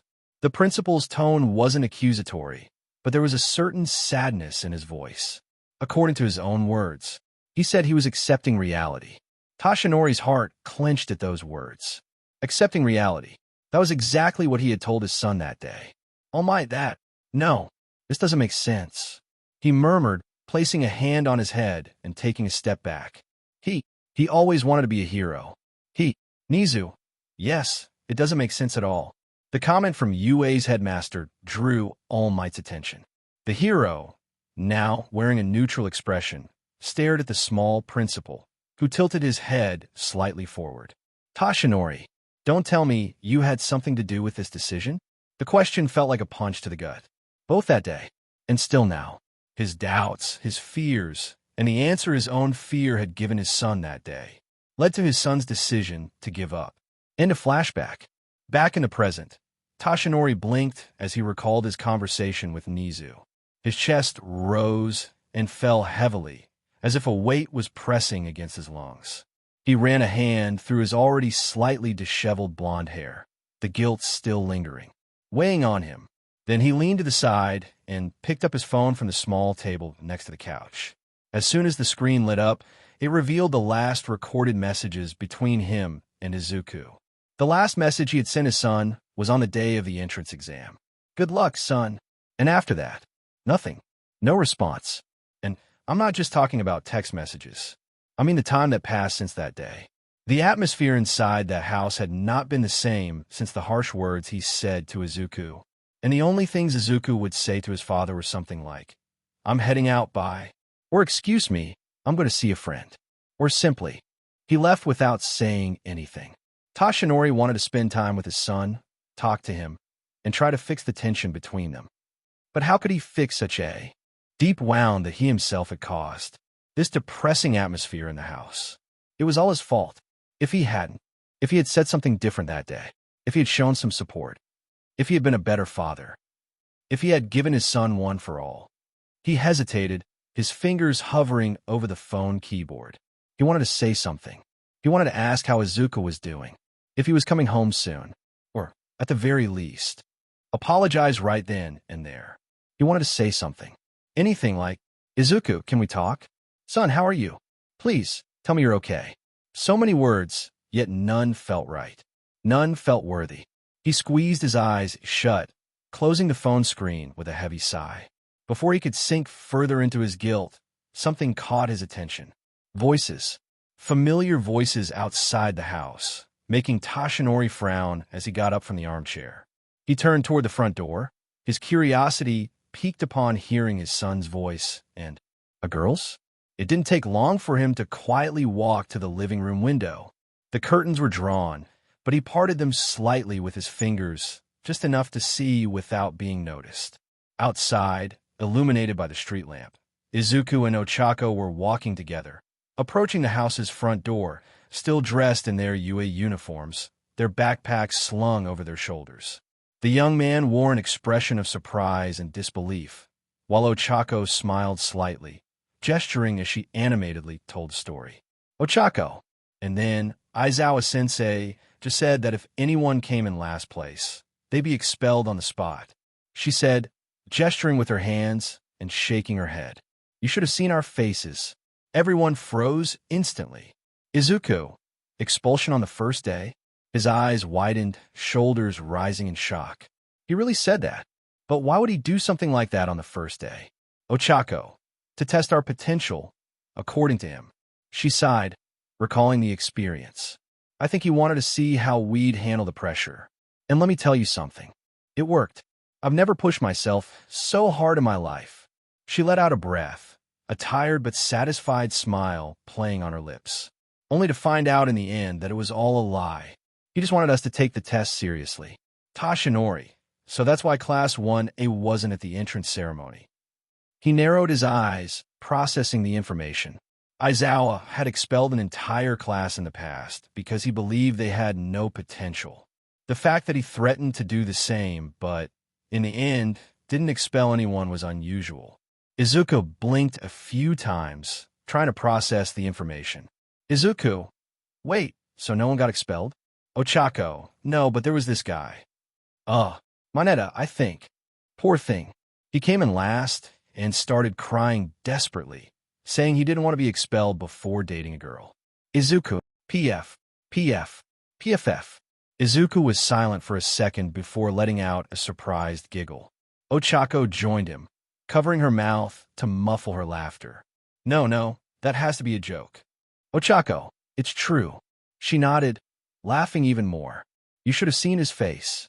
The poor guy nearly turned white. PFF. Ha. Tashinori, still peeking through the curtain, watched everything closely. His eyes drifted between Izuku's amused expression and the girl's bright smile. He could barely remember the last time he saw his son like this, talking so freely with someone, laughing so spontaneously. As he reflected on this, he realized their conversation was coming to an end. "Ochako, so, same time tomorrow?" "Izuku, yeah. And this time, I promise I'll wait for you." He smiled slightly. "Ochako, great." The girl seemed pleased with that. "And I hope that applies to the morning too." "Izuku, oh, of course. That'll happen too." Ochako smiled, satisfied, ready to turn and leave, but before she could take a step, Izuku called her name. "Izuku." "Uraraka?" She stopped and looked back, curious. "Izuku, I wanted to thank you again for. He lowered his gaze for a second, seeming to gather courage before continuing. For what you said back there. You have no idea how much I needed to hear that. I could be a hero. He spoke sincerely, looking her in the eyes. It meant a lot to me. Ochako's eyes softened, her gentle gaze reflecting the dim street lamplight, and a warm smile formed on her lips. Ochako, what I said was the absolute truth, Yagi. You already are. Her words were spoken so naturally that he felt warmth spread through his chest, the heat rising to his face as he realized how beautiful she looked under the soft glow of the streetlights. He tried to respond, but nothing came out. He just nodded with a sheepish smile, while Ochako gave him one last smile before stepping into the house next door. Ochako, good night, Yagi. That was all she said before entering. Tashinori, still watching from behind the curtain, felt his stomach twist. He closed his eyes for a moment, gripping the fabric between his fingers. He had wanted so badly to hear those words, and yet it hadn't been from him, his own father, that Izuku heard them. Outside, Izuku stood still for a moment, staring at Ochako's door. When it finally closed behind her, he let out a deep sigh, the small, goofy smile still lingering on his lips. Still lost in his thoughts, he finally turned to open the door to his own home. As soon as he stepped inside, he took off his shoes and walked further in, until he abruptly stopped at the sight of his father, still standing by the window.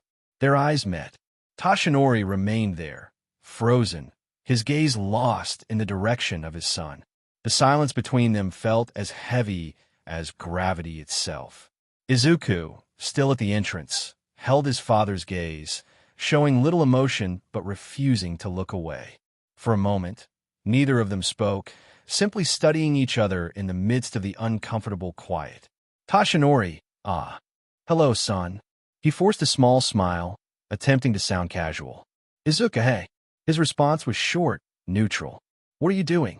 Tashinori cleared his throat, glancing away for a moment before nodding toward the window. Tashinori, I heard your voice outside. I was curious about who you were talking to. He hesitated for a second before continuing. Young Uraraka seems like a nice girl. It's good to see that you two get along. Izuku, yes, she is. She was telling me about her first day in the hero course. Tashinori, so. She passed then? Izuku, yes, she did. I'm happy for her. Silence settled between them again, this time even more uncomfortable.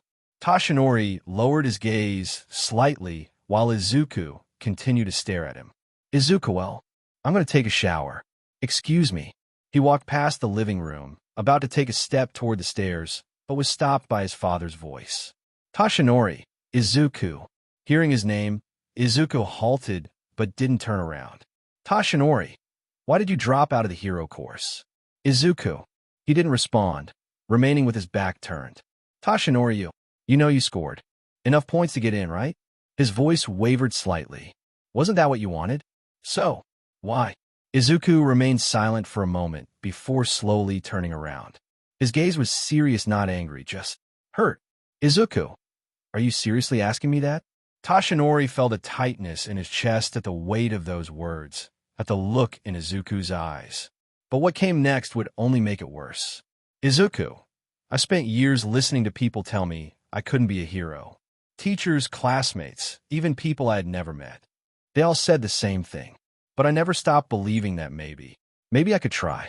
That if I worked hard enough, used my head, if I pushed myself harder than anyone else, I could impress the people who doubted me. He took a small step forward, keeping his eyes locked onto his father's. But more than anything, I wanted to impress you.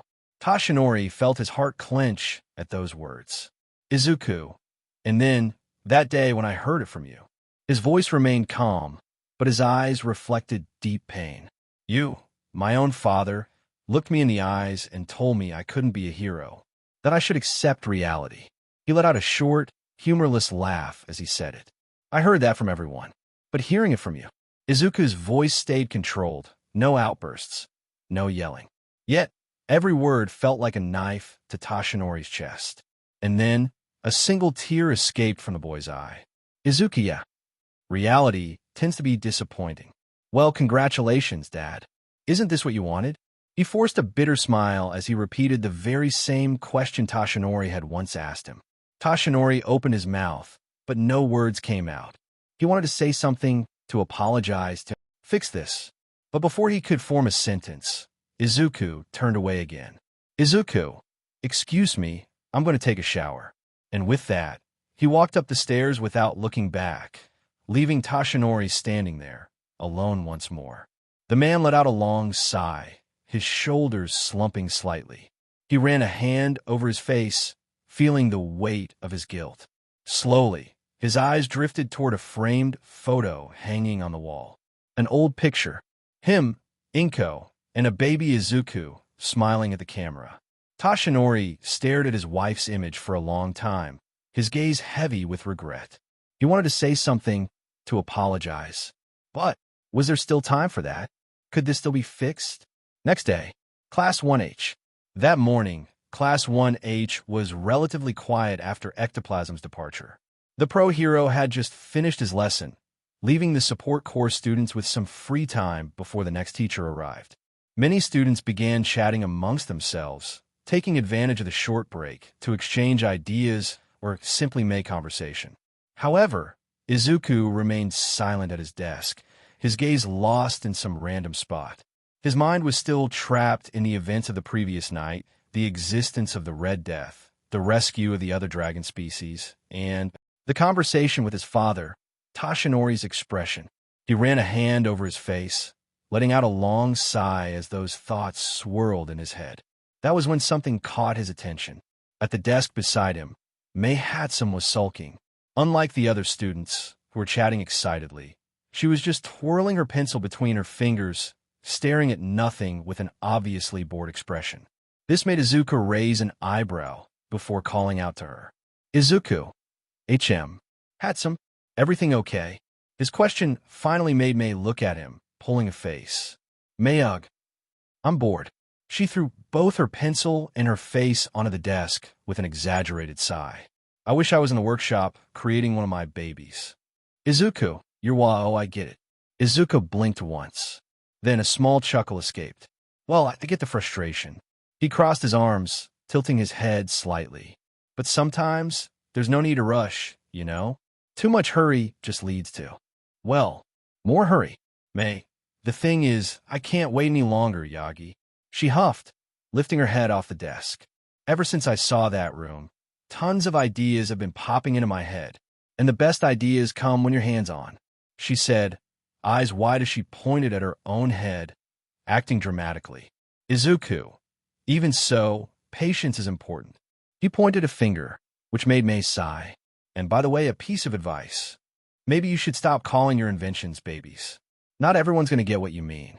Mei, why not? Before Izuku could respond, the classroom door opened. All the students immediately stopped talking and turned their heads toward the entrance, where Power Loader had just appeared. The pro hero stepped in with firm strides, slightly hunched, his serious gaze visible beneath his metallic helmet, which reflected a bit of the classroom light as he looked over his students. Power Loader, good morning. Good morning, Sensei. Everyone responded at once. That included Mei, who had been sulking moments ago, but was now brimming with excitement. Her eyes sparkled at the sight of Power Loader, already anticipating what was coming next. Meanwhile, the teacher surveyed the class before slowly walking to the front of the room. Power Loader. Today, we're going to talk about something fundamental for every pro hero. Their costumes. Hearing that, Izuku straightened up, paying close attention as he furrowed his brows. Power Loader. Many believe that hero costumes are just for creating a strong visual identity, giving the wearer that heroic presence. He raised both hands. And well, that's not entirely wrong. But a hero's costume must be much more than just aesthetics. A murmur spread among the students as Power Loader continued. Power Loader. In my view, a hero's costume is an extension of the hero themselves. It complements their abilities, reinforces their strengths, and protects their weaknesses. He gestured with his hands, emphasizing his words. Every costume must be custom, made to fit the hero's quirk. It should provide extra resistance, adaptability, and, above all, functionality. He lifted a finger for each point he made, causing Izuku to place a hand on his chin, absorbing every word. Power Loader then pointed at the students. Power Loader, and this is where you come in. The support course plays a crucial role. You are the ones who make it possible for heroes to reach their full potential. You design, adjust, and improve the equipment these heroes will use in the field. Believe me, without us, many of them wouldn't be able to use their quirks efficiently. As the man spoke more and more, Mei was almost jumping out of her chair with excitement, to the point that her chair trembled slightly due to her own movements. Izuku, on the other hand, was deep in thought. Izuku, suits serve to complement, to protect, to offer resistance. That's it. It's not just about appearance. So, a suit makes much more of a difference than I imagined. He thought, still with his hand on his chin. He knew very well what it was like to rely only on his body to fight. But now, listening to Power Loader, he realized he had never really stopped to consider just how much of a difference a well-designed suit could make. Power Loader. I'm explaining all this because I found out that the hero courses will have their first combat training soon. They've all received their initial suits, but he paused, looking serious before his expression turned cheerful. Over time, they'll realize they need improvements. And guess where they'll come asking for help? He asked with a mischievous smile, clearly enjoying the topic. The students exchanged glances. Some already knew the answer. Power Loader, exactly. To you. Maybe not today, but after this training or others, I guarantee you'll have heroes showing up in the workshop asking for adjustments and improvements to their suits. He said, pointing at all the students. And to make sure you know exactly how to help when that happens. We're heading to the workshop right now. There, I'll show you how the entire technical support process for hero suits works. Mei, yes, she thought, with a huge smile on her face and shining eyes, while Izuku remained serious. Power Loader, everyone with me. He gestured for the students to stand up. Yes, sir.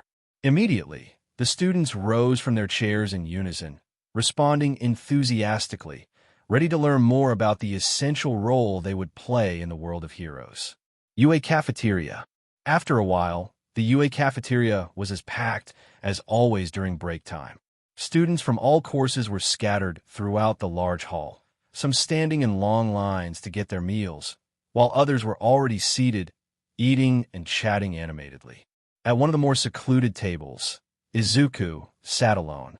He ate slowly, not really paying much attention to his food, while observing the students around him. The sound of conversations and laughter filled the air, yet he felt disconnected from it all. He was still absorbing Power Loader's lesson and reflecting on the importance of hero suits. He sighed, picking up his chopsticks and taking a piece of meat from his plate. The day had been relatively calm, but the feeling of being a little out of place persisted, even here at UA, until a familiar voice called out to him. Ochako Yagi. Izuku looked up and immediately felt a sense of relief upon seeing Ochako approaching with her tray. The girl's natural smile was comforting, and he found himself smiling back. Izuku. Oh hey Uraraka.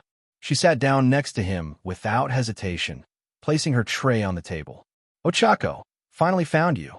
She chuckled slightly, picking up her chopsticks. Are you okay? You seem a little distracted. Izuku, ah. Yeah, I'm fine, he said, relaxing. I was just thinking about what I learned today. Ochako, what class did you have today? She asked as she started eating. Izuku, well, so far, the support course has been pretty relaxed, just normal classes and stuff. But today, Power Loader brought up something interesting. He talked about hero suits. Ochako, hero suits? She blinked, curious. Izuku, yeah. He decided to give this lesson because he said the hero course students will have combat training today. He said, resting an elbow on the table and supporting his chin with his hand. He explained that a hero suit isn't just about looks. It's an extension of the hero themselves. It complements abilities, strengthens strong points, and protects weak points. Ochako. Ochako hummed, in understanding while taking another bite of food. I never thought about it that way, but it does sound important. Wait, did you say the hero core students have combat training today? That's news to me. Izuku, really? I thought you guys already knew. Ochako, nothing so far.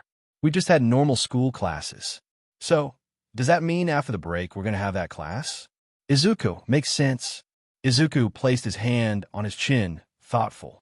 If they haven't had anything yet, it's probably because they were waiting for the right moment to start. Or, oh yes, Power Loader mentioned their initial suits. It's very likely they arrived today. Ochako. Oh, now I'm excited. She smiled upon hearing that. But go on. What else did you learn about the suits? Izuku blushed slightly at her interest, but cleared his throat and began explaining more about the details Power Loader had mentioned. Meanwhile, at a nearby table, some girls from Class 1A were observing the scene. Mina, Toru, Momo, Kyoka, and Tiu exchanged glances as they watched Ochako talking to a boy none of them recognized. Mina, Uraraka looks really excited talking to that guy, huh? She asked with a mischievous smile. Toru, who do you think he is? Momo, probably just a friend, she said, not particularly interested. Kyoka, she's never mentioned any friends from other courses. Tsu, actually she has, she said bluntly, catching the group's attention. Yesterday, Uraraka mentioned she was looking for a friend of hers. That must be him then. Toru, if I remember correctly, she was looking for him in our class, right? Oh, maybe he's from the other hero course class, she asked curiously. The girls raised their eyebrows, now observing the green-haired boy more attentively. At another table, the boys Shiro, Mineta, Shoji, and Kaminari had also noticed the interaction. Mineta, TSK. This is one of those moments I wish I had long hair, he commented jealously. Shiro, what does that have to do with anything? Mineta, what does it have to do?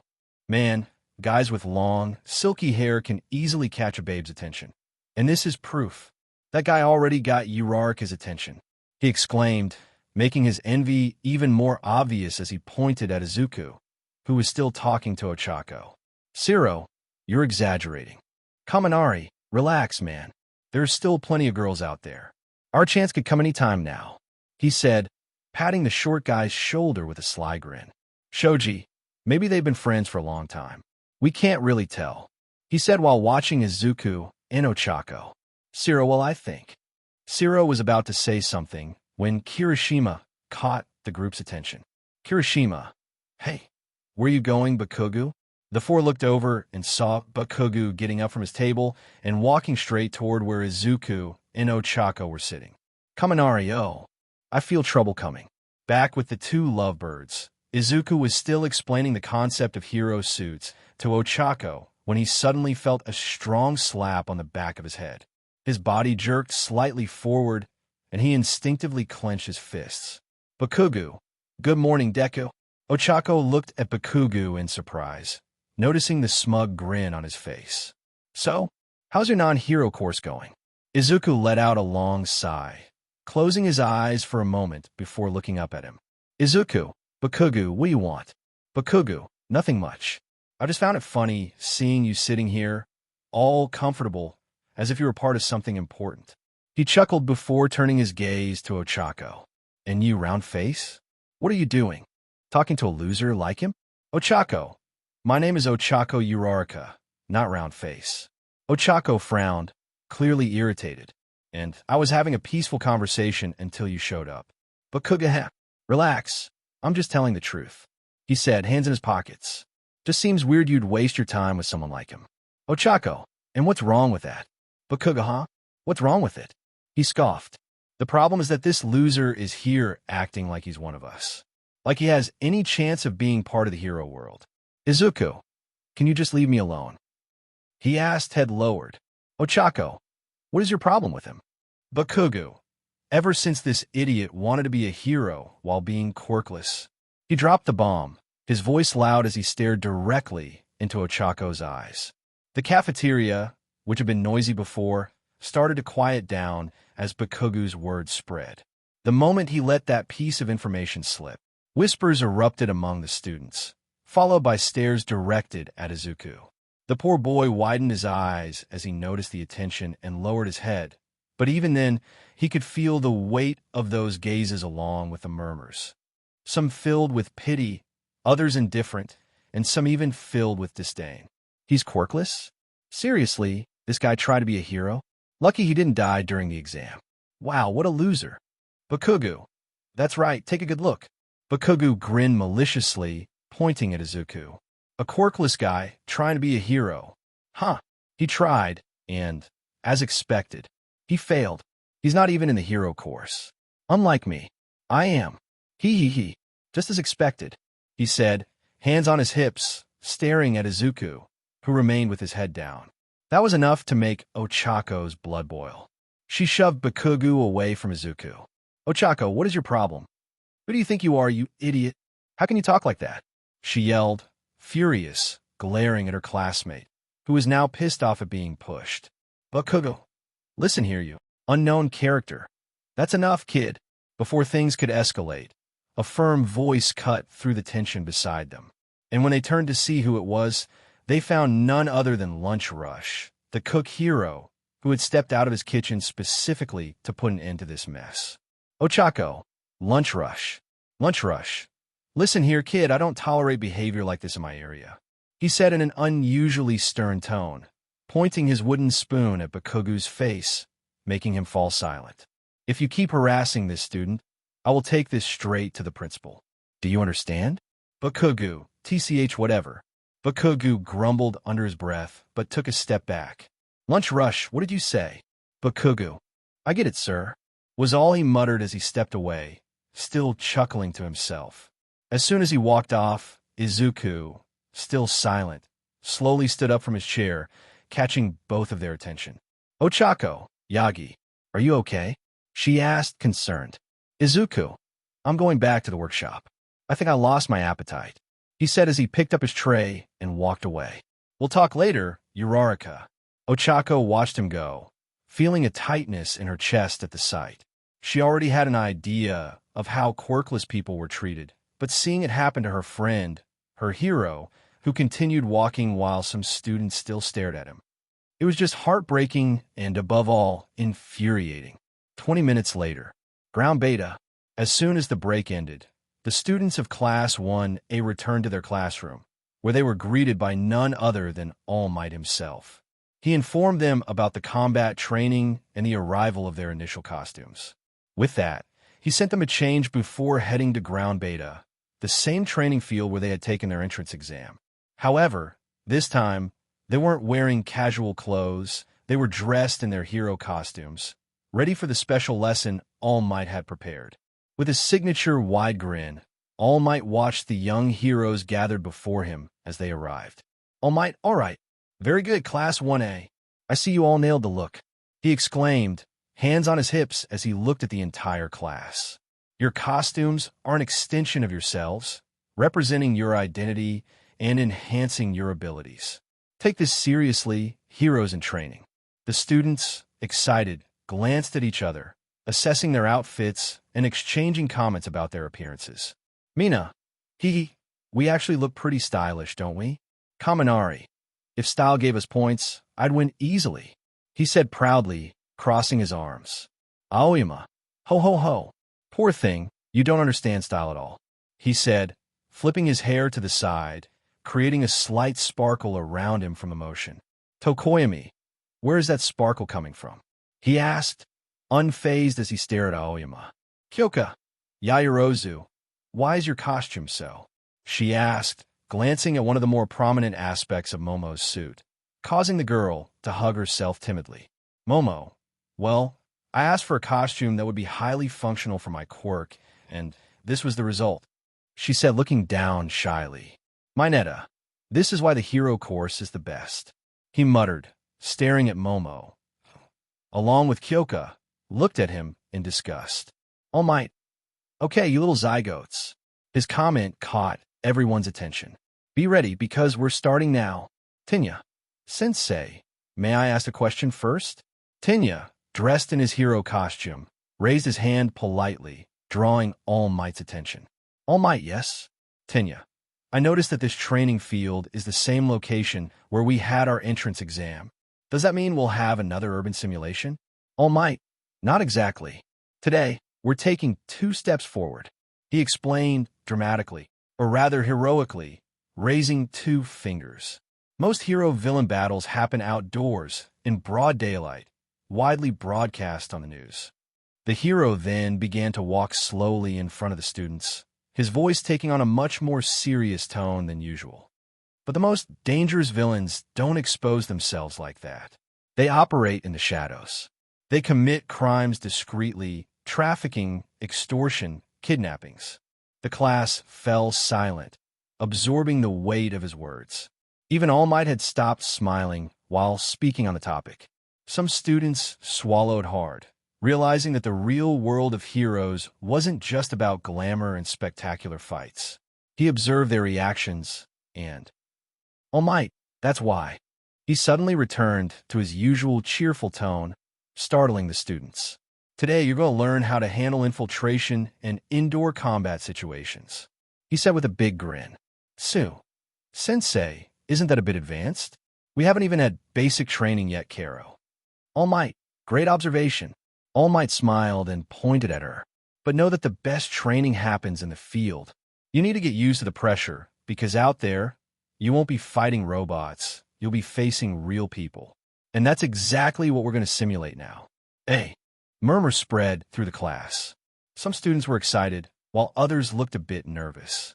But before anyone could say anything, questions started flying all at once. Momo, sir, will you decide who wins? Bakugo, can we go all out? He asked with a grin.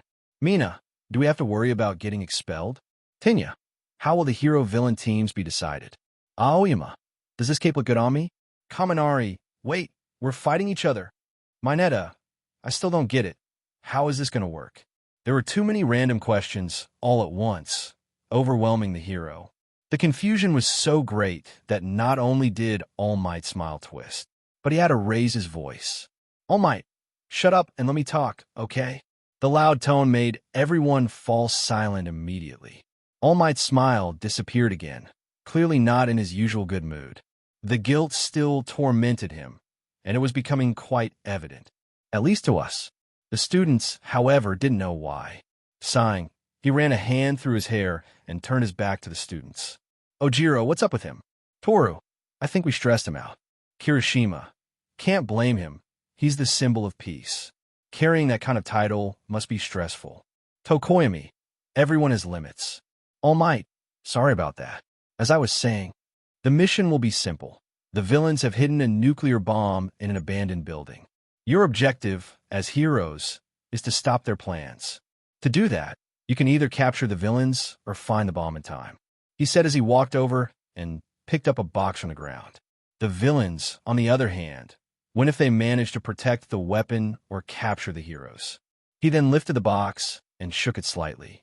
The teams will be drawn now. All the students waited eagerly as All Might began pulling the teams from the box. The teams were Team A, Ochako Uraraka and Reika Todoroki. Team B, Mizo Shoji and Shoto Todoroki. Team C, Minoru Mineta and Momo Yayorozu. Team D, Tenya Ida and Katsuki Bakugo. Team E, Fumikage Tokoyami and Tsuyu Ajui. Team F, Rikido Sato and Koji Koda. Team G, Denki Kaminari and Kyoka Jiro. Team H, Mina Ishido and Yuga Aoyama. Team I, Masahiro Ojiro and Toru Hagakure. Team J, Hantashiro and Eijiro Kirishima. As soon as she saw her name, Ochako looked to the side and greeted her partner, Reika Todoroki, who was standing next to her. Ochako, I hope we get along well, Miss Todoroki. Reika Todoroki, the twin sister of Shoto Todoroki, a girl who bore clear similarities to her brother. The only differences were her long hair and a strange mark over her left eye. Not to mention her outfit. While her brother's consisted of a dark blue jacket, Reika wore a simple off-white shirt with matching pants and boots, with 2 golden straps crossing her shoulders, attached to a similarly colored tactical vest that acted as a heater. A material resembling ice covered her entire left side. When referred to, the girl looked at the brunette with a serene expression and gave a polite nod. While the students were still processing the teams, All Might had his hand inside the box. All Might, and the first teams to battle will be. He lifted the drawn spheres in front of everyone. These ones, Team A versus Team D. In other words, Ochako Uraraka and Reika Todoroki against Tenya Ida and Katsuki Bakugu. A heavy silence fell over the class, especially around Ochako. Everyone immediately turned to Bakugu, who wore an arrogant grin. "Bakugu, this won't be too hard," he said while Ida shook his head in disapproval. Reika looked at the boy indifferently. Ochako, on the other hand, stared at him with a cold, disdainful gaze. She still remembered what happened in the cafeteria. She remembered what Bakugu did to Izuku. And that only fueled her desire to crush this arrogant brute's ego. All Might. Team A will be the heroes, and Team D will be the villains. The rest of the students can head to the monitoring room to watch the battle. "Yes, sir," the other students responded. "All Might, all right. Villain team, enter the building and prepare yourselves. You have 5 minutes to get ready before the heroes are released and the battle begins," he said, looking at Ida and Bakugu before turning to the two girls. "Heroes, you know the drill. Wait out here for 5 minutes, and only enter when I give a signal. Here, you'll need these." He handed them the building's blueprints, which they both took. As the villain team was about to enter the building, All Might decided to give one more warning. "All Might, young Ida, young Bakugu, think from a villain's perspective, so you may attack. But if things go too far, I will step in." "Tenya." "Yes, sir." "Bakugu." "Hey, you heard that, girls," he said arrogantly, catching both their attention. "Don't expect me to go easy on you. And round face, if you need a shoulder to cry on afterward, you've got mine." He spoke with a smirk full of malice and arrogance before stepping into the building with Ida. Reika showed no reaction, not even the slightest sign of intimidation. Ochako, however, she did not take it well. Clenching her fists tightly, she took a deep breath through her nose. This wasn't just a competition anymore. She wanted to make that arrogant idiot eat every single one of his words. "All Might, I don't like this." The number one hero watched the girl's reaction, adding it to Bakugu's behavior. He was already getting a bad feeling about what was happening behind the scenes. Inside the building, Ida and Bakugu were in a spacious room where, in the center, there was a large papier-mâché missile with hand-painted details to resemble a real weapon. Ida, holding his helmet in his hands, observed the bomb in front of him. "Tenya, I know this is just training, but the idea of playing the role of a villain still feels uncomfortable to me. Villains are individuals who corrupt society and cause suffering to people, so acting like one, even in an exercise, it feels wrong." He then approached the missile and touched its surface, confirming that it was completely harmless. "At least the fact that it's made of papier-mâché brings me some relief." "Bakugu, man, shut the hell up, you motorhead." On the other side of the room, Bakugu was leaning against the wall near the door, clearly impatient. He rolled his eyes and grumbled. "Just listening to you talk already makes me tired." Ida looked at him, noticing how indifferent Bakugu was to the situation. His arrogant and uninterested behavior caught his attention in a negative way. And then, like a spark, Ida remembered what had happened in the cafeteria. He didn't know much about the green-haired boy that Bakugu had humiliated, but it had stuck in his mind ever since. "Tenya, Bakugu, I need to ask you something." "Bakugu, what is it?" The blonde looked at him, bored. "Tenya, that green-haired guy, the one in the cafeteria, don't you think what you did to him was cruel and unnecessary? Why did you act that way? What was your goal in humiliating him like that?" Bakugu scoffed and shrugged, responding with a tone full of disdain. "Bakugu, TCH, I just told the truth. People like that Deku need to know their place. He's always been a nobody, and the idiot insisted on trying to be a hero without a quirk. The proof is right there. He couldn't even get into the hero course, and here I am." End of story. Tenya, I understand, but even if he doesn't have a quirk, that doesn't mean we should treat people like that. Ida frowned, disturbed by that mindset. Especially us, in the hero course. We must set a good example as. Bakugu, for eyes. He interrupted Ida, giving him a cold look as he pushed off from the wall. "Do me a favor? Shut that mouth of yours, because I swear I'm this close to doing it for you." Ida didn't like that response, but he knew it was better to stop arguing. Bakugu was stubborn and clearly felt no remorse for his actions. So he simply closed his eyes for a moment, sighed, and put his helmet back on, refocusing on the training. Meanwhile, outside the building, Ochako and Reika were analyzing the blueprints of the structure, trying to come up with a strategy. Ochako, however, still had a serious expression, clearly irritated by the situation. Her thoughts were focused on Bakugo and what he had done to Izuku. Then, Reika's voice broke the silence. Reika, noisy. Ochako, huh? What? She asked, looking at the girl beside her, who remained calm and replied without hesitation. Reika, that explosion blondie. He's noisy. I don't like people like that. Ochako. Yeah, I also hate idiots like him. Ochako crossed her arms and made a disgusted expression, especially after what he did to Yagi in the cafeteria. Reika, your quirkless friend? Reika then shifted her eyes away from the blueprints and looked at her. Ochako, Yagi is so much more than people realize. He did more for me than a lot of court candidates did in the entrance exam, she said, taking 2 steps to the side. Reika, I see. I have nothing against quirkless people. The sincere response made Ochako relax a little, but her anger toward Bakugo was still there. Ochako, well, regardless of whether he has a powerful quirk or not, I'm going to make that arrogant idiot pay for being an idiot. Who does he think he is, treating others like that?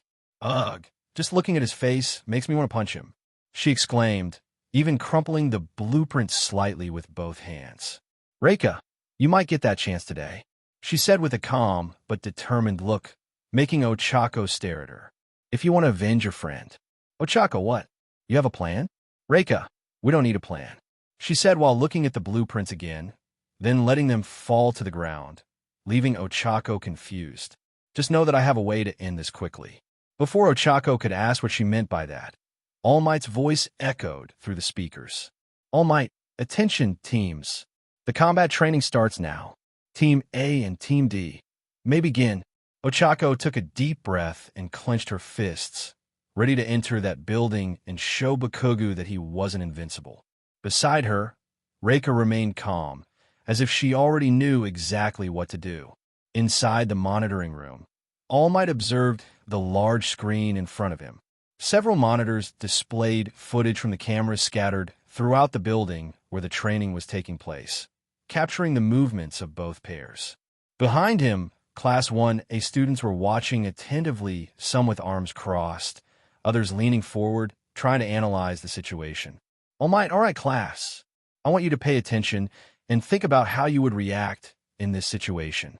He spoke in his imposing voice, holding a small microphone while his other ear was equipped with a thin earpiece, allowing direct communication with the participants.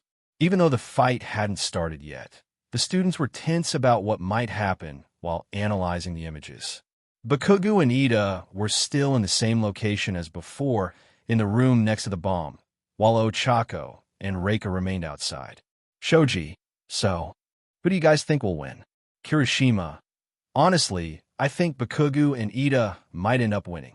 Bakugo has those explosions, and Ida can move really fast. Kaminari makes sense.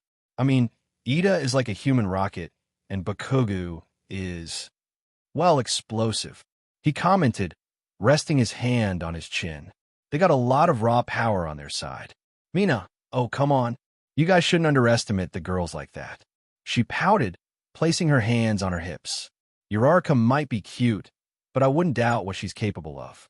As for Todoroki, I don't know. I just have a feeling about her. Tori, yeah, I bet they have a plan. Ojiro, I'd rather not jump to conclusions just yet. Sato, I just want to see what happens. It's always good to learn by watching. Tokoyami, taking sides now doesn't make sense. It all depends on how both teams act. Kyoka, good point. The advantage could shift depending on how they use the environment or something like that. Momo, in the end, the result would depend on strategy. Raw strength alone doesn't guarantee victory if used without a plan. She spoke in a serious tone while staring at the screen. The most important thing here is how each team utilizes their resources and works together.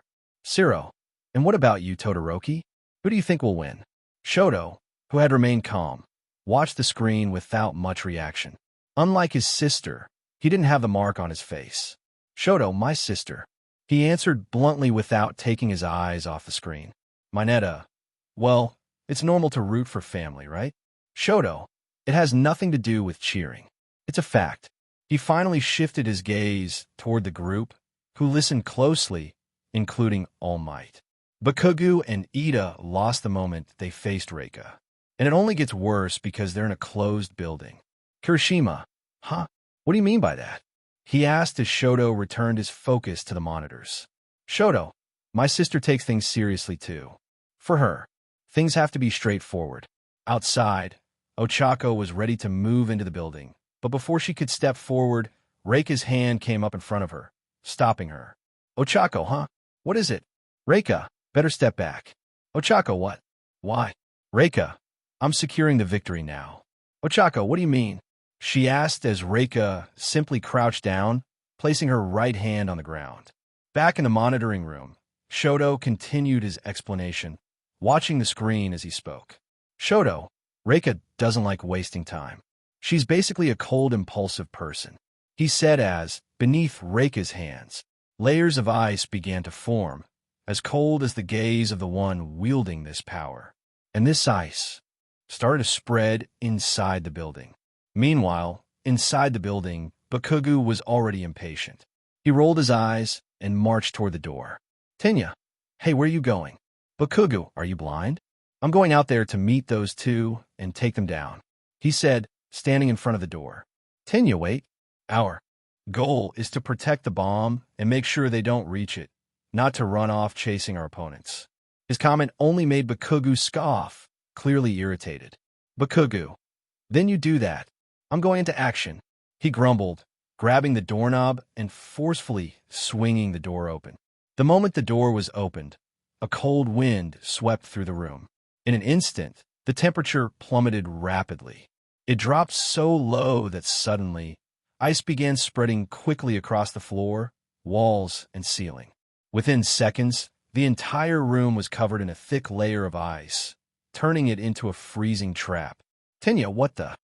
Ida let out a cry as he felt his body being enveloped by ice, creeping up from his feet to his chest, completely restricting his movements.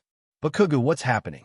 Seeing this, Bakugu looked down at his legs and felt a shiver run down his spine as he saw the ice climbing up from his feet to his legs, and it wasn't stopping. Bakugu, oh no! He tried activating his explosions to free himself, but the freezing temperature weakened them, making them weak and ineffective. His eyes widened in shock. What? He grew desperate as he realized his explosions wouldn't save him. Bakugu, no. Because of the freezing environment and the ice rapidly climbing up and covering his body, it interfered with both his body's function and his quirk. Within seconds, his body was also trapped in ice, leaving only his head and hands free.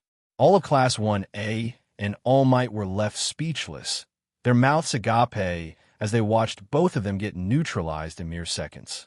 Kaminari, what? It's over already. Mina, that was way too fast.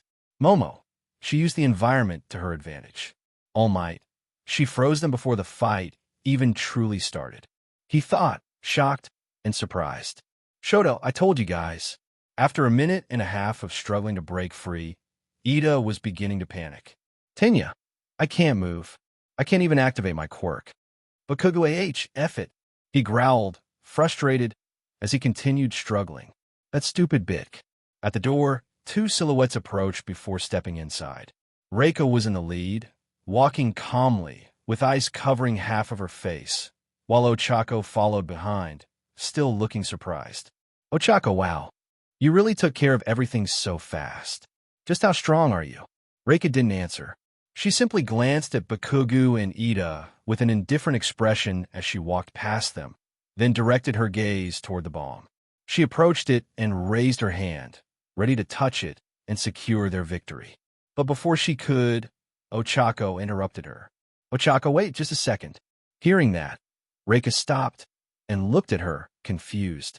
What she saw was Ochako walking up to Bakugu, who still had wide eyes from his humiliating defeat. Reika thought she was about to beat up the explosive blonde, but Ochako just tilted her head slightly and smiled. Ochako, not so powerful after all, huh? Her voice had a sarcastic tone. What's wrong? Need a shoulder to cry on? Well, go find one, 'cause mine's not available for you. She shrugged mockingly. Bakugu gritted his teeth, either from the cold or from the sheer humiliation of the situation.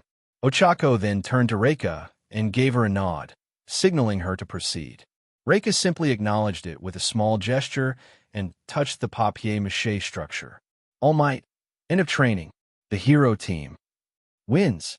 Ochako, yes. Nice work, Todoroki.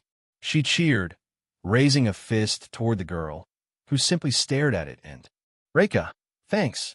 That was all she said before walking toward Ida, completely ignoring Ochako's gesture. Ochako was surprised by the rejection, but decided not to let it bother her. Ochako, next time, let me do something too, okay? So you don't have to do all the work alone. While Reika was helping Ida thaw out, Bakugu's face darkened. His eyes were wide, his breathing heavy. He had been utterly defeated. And to make it worse, in a completely humiliating way, he hadn't been able to do a thing. Time, 3:45 p.m. UA entrance. The sun was beginning to set on the horizon as the bell signaling the end of classes echoed through UA's hallways, marking the conclusion of another exhausting day for the first-year students. The school building quickly became lively with students leaving in groups, chatting excitedly about the day's events. Among them, walking with his head down and heavy steps, was Izuku Yagi. His expression was tense, eyes fixed on the ground, trying to ignore the stares around him. Ever since the incident in the cafeteria, where Bakugu had exposed him as quirkless, what he had feared most had happened. The news had spread quickly, and now, there he was, feeling the curious stares and hearing the whispers from the students around him. So he really doesn't have a quirk? I heard he tried to take the practical exam, and apparently he failed. Seriously? That's pathetic. Obviously. How would someone like him even pass? Boys and girls from UA glanced at him from the corners of their eyes, some whispering among themselves, while others simply watched. He couldn't make out exactly what they were saying, but he could already guess. Izuku clenched his fists inside the pockets of his uniform, his breathing growing heavier. That feeling, it was just like before, as if he were back in middle school, where he was always looked down on, where teachers and classmates mocked him just for being different. He felt a tightness in his chest at the thought of having to go through the same experience again. Unnoticed behind him, Mei Hatsune, his classmate, was also leaving the UA building. Unlike most students, she wasn't talking to anyone, just adjusting some tools in her backpack while looking ahead. Her eyes soon landed on Izuku, and a small smile appeared on her face when she saw him. Mei Yagi, found you, she murmured to herself, excited. She thought about calling out to him, about running up to him, but then... Yagi, a female voice rang out at the entrance of UA, full of energy and excitement. Before Izuku could even understand what was happening, he turned around and saw Ochako running toward him, smiling. Izuku, Uraraka? He blinked, confused. Before he could react, Ochako firmly grabbed his arm and pulled him away, picking up the pace, catching Izuku completely off guard. Ochako, hurry up. We need to go before we miss the train, she said, looking at him with a big grin as she dragged him along. Izuku, wait. Hold on a second. Izuku stammered, completely flustered, not understanding what was going on. Ochako, come on, you're going to love this. The scene left the students at the exit confused, whispering even more. Among them was Mei, who had stopped in her tracks. Mei, who is she? Her smile faded, replaced by a slightly disappointed and annoyed expression as she watched Izuku being dragged away by a girl she didn't even know. Cut to the train in motion, making a rhythmic noise as it sped along the tracks, carrying passengers to their destinations. Izuku and Ochako sat side by side, and he was still trying to process what had just happened. Ochako, on the other hand, was excited, laughing as she recounted the details of that day's combat training. Ochako, and then Todoroki just went whoosh and froze everything. Like in the blink of an eye. I've never seen anyone do it that fast. Izuku, what about Bakugu? He asked, surprised by everything he had just heard. Ochako, oh, you should have seen his face, she said, holding her stomach, trying not to laugh more. His eyes went wide, his face got all tense. And when he realized he was trapped, he lost it. He thrashed around like a fish out of water, yelling and cursing, but he couldn't do a thing. Let me repeat. Nothing. He. Izuku widened his eyes slightly, but his expression remained neutral. Izuku, wow. That was impressive. That was all he said. Ochako noticed he didn't seem as excited as she had expected. Ochako, hey, what's wrong? She asked, leaning slightly toward him. Aren't you happy to hear that idiot got humiliated in front of everyone? Izuku hesitated for a moment before sighing. Izuku, it's not that, he replied, averting his gaze to the train window. It's just that. I can't stop thinking about what happened in the cafeteria. His words made Ochako fall silent, listening closely. Because of him, everyone there knows I'm quirkless. And now it looks like the whole school does too. It feels like everything is repeating itself, he said before taking a deep breath and resting his arms on his knees. Ochako, repeating itself? What do you mean? Izuku, I never told you this before, but my school life before UA was horrible. People looked down on me, doubted me, laughed at me. Even my own teachers said I would never be anything, that I should just give up on my foolish dream. Ochako. She remained silent, listening intently. Izuku, and now that everyone here knows, I keep wondering if it's going to happen all over again, he said with a cold and sorrowful look. There was a moment of silence between them. Ochako felt a tightness in her chest, hearing more about Izuku's experiences, and it made her let out a soft sigh before giving him a confident smile. Ochako, it won't. Her words made Izuku turn to her, a little confused. You're not going through that again, she said with certainty, because now you have me. Time seemed to stop for a moment. Izuku stared at her, surprised by what she had just said, and Ochako, realizing what had just come out of her mouth, turned completely red. Ochako, I mean as a friend. She quickly corrected herself, waving her hands, flustered. Yeah, as a friend. Izuku, equally flustered, tried to play it off by clearing his throat. Izuku, I already got that. Ochako tried to compose herself, clearing her throat before speaking again, this time more calmly. Ochako, what I meant is that now you have friends, Yagi. Fury and me. You're not alone. And come on, this is UA. Trust me, they won't tolerate injustice or discrimination just because you're quirkless. I'm sure this place isn't like your old school. She then raised her right fist slightly, smiling determinedly. And even if the whole UA turns against me for being your friend, I'll stand my ground for you. Izuku's eyes widened slightly. A small smile appeared on his lips, and he let out a light chuckle. Ochako, what? She asked, blinking in confusion. Izuku, nothing, he replied, still smiling. I'm just happy about this. Thank you, Uraraka. I'm glad to have you. The moment he said that, along with that smile and gaze, both of them turned red again. Izuku, as a friend, of course. Izuku quickly added. Ochako, of course. I got that from the start, she replied, laughing a little nervously. The two then fell silent for a few seconds, staring at the floor of the train, still blushing and looking shy, until Izuku changed the subject. Izuku, so, tell me more, he said, rubbing the back of his neck. Ochako, HM? She asked, looking at the green-haired boy again. Izuku, Bakugu's humiliating defeat, he said, looking at her again. What was his face like when he realized he lost?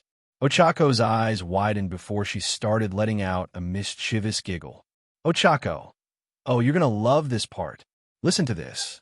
And so, their conversation continued as the train moved forward, carrying them toward their next stop. Their encounter with the dragons. Forest near Muzutafu. After a few minutes since they got off the train, the duo approached the forested area near the city. However, the first thing that caught their attention upon arriving at the usual spot was the complete chaos unfolding before their eyes. With various dragons gathered there, each one was doing whatever they pleased.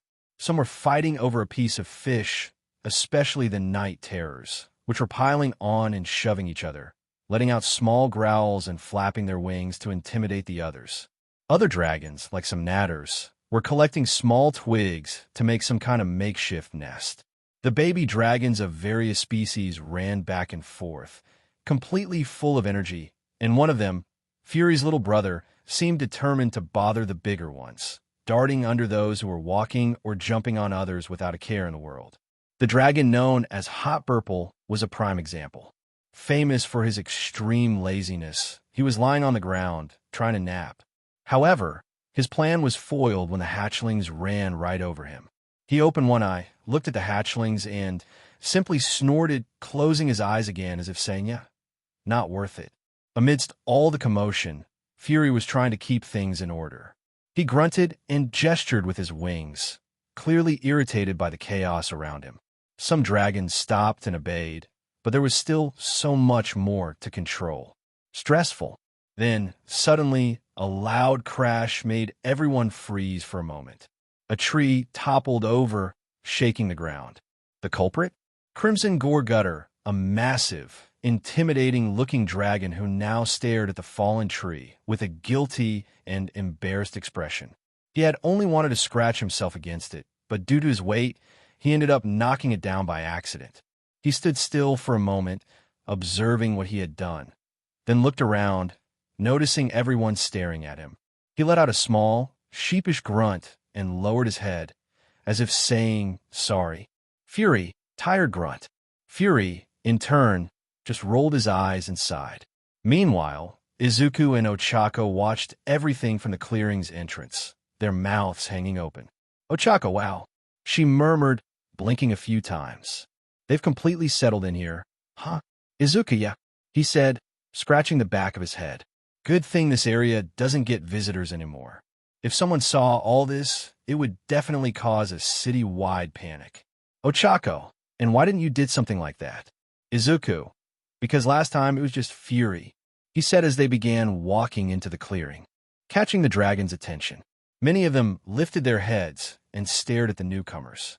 Some were on guard, which made Ochako nervous.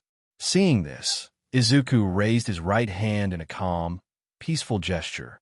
As they approached without making sudden movements, the dragons recognized Izuku, and their curious, narrowed gazes quickly turned into expressions of happiness and ease. Many dragons let out cheerful grunts, others flapped their wings, and some even moved closer, happy to see the humans who had helped them. This not only relieved Ochako, but also made Izuku happy with the warm welcome he was receiving just by showing up. A welcome so warm that he had never received from a group before, at least not like this, and it was so much better. The dragon's enthusiasm brought a wide smile to Izuku's face. Fury wasted no time and went straight to Izuku, lowering his head to receive affection. The green-haired boy smiled and gently ran his hand over his friend's head. "Izuku, hey buddy, I'm happy to see you too.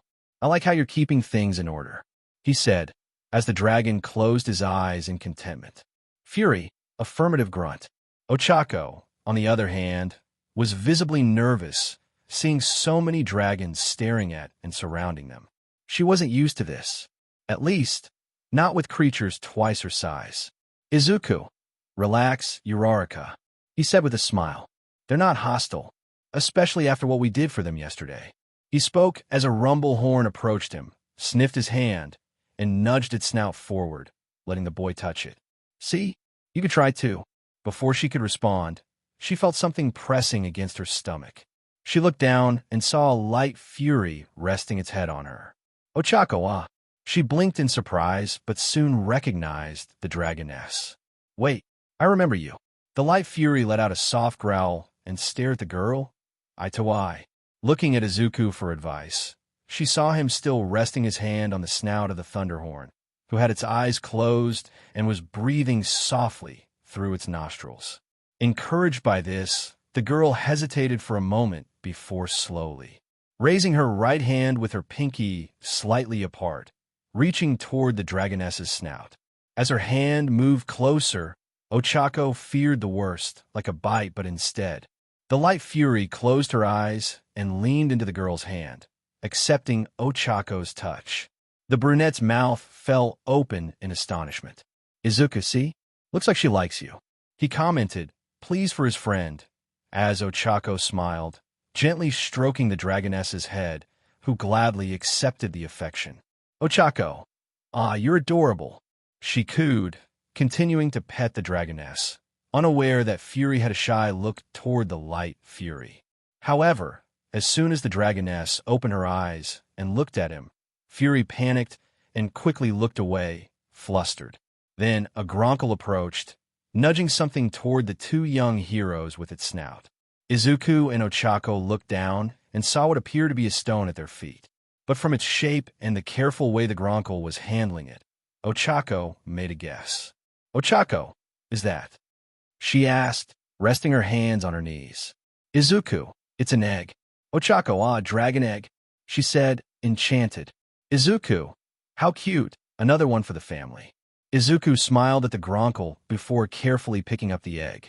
Without a word, he walked over to the nearby lagoon and dropped the egg into the water. "Ochako, no!"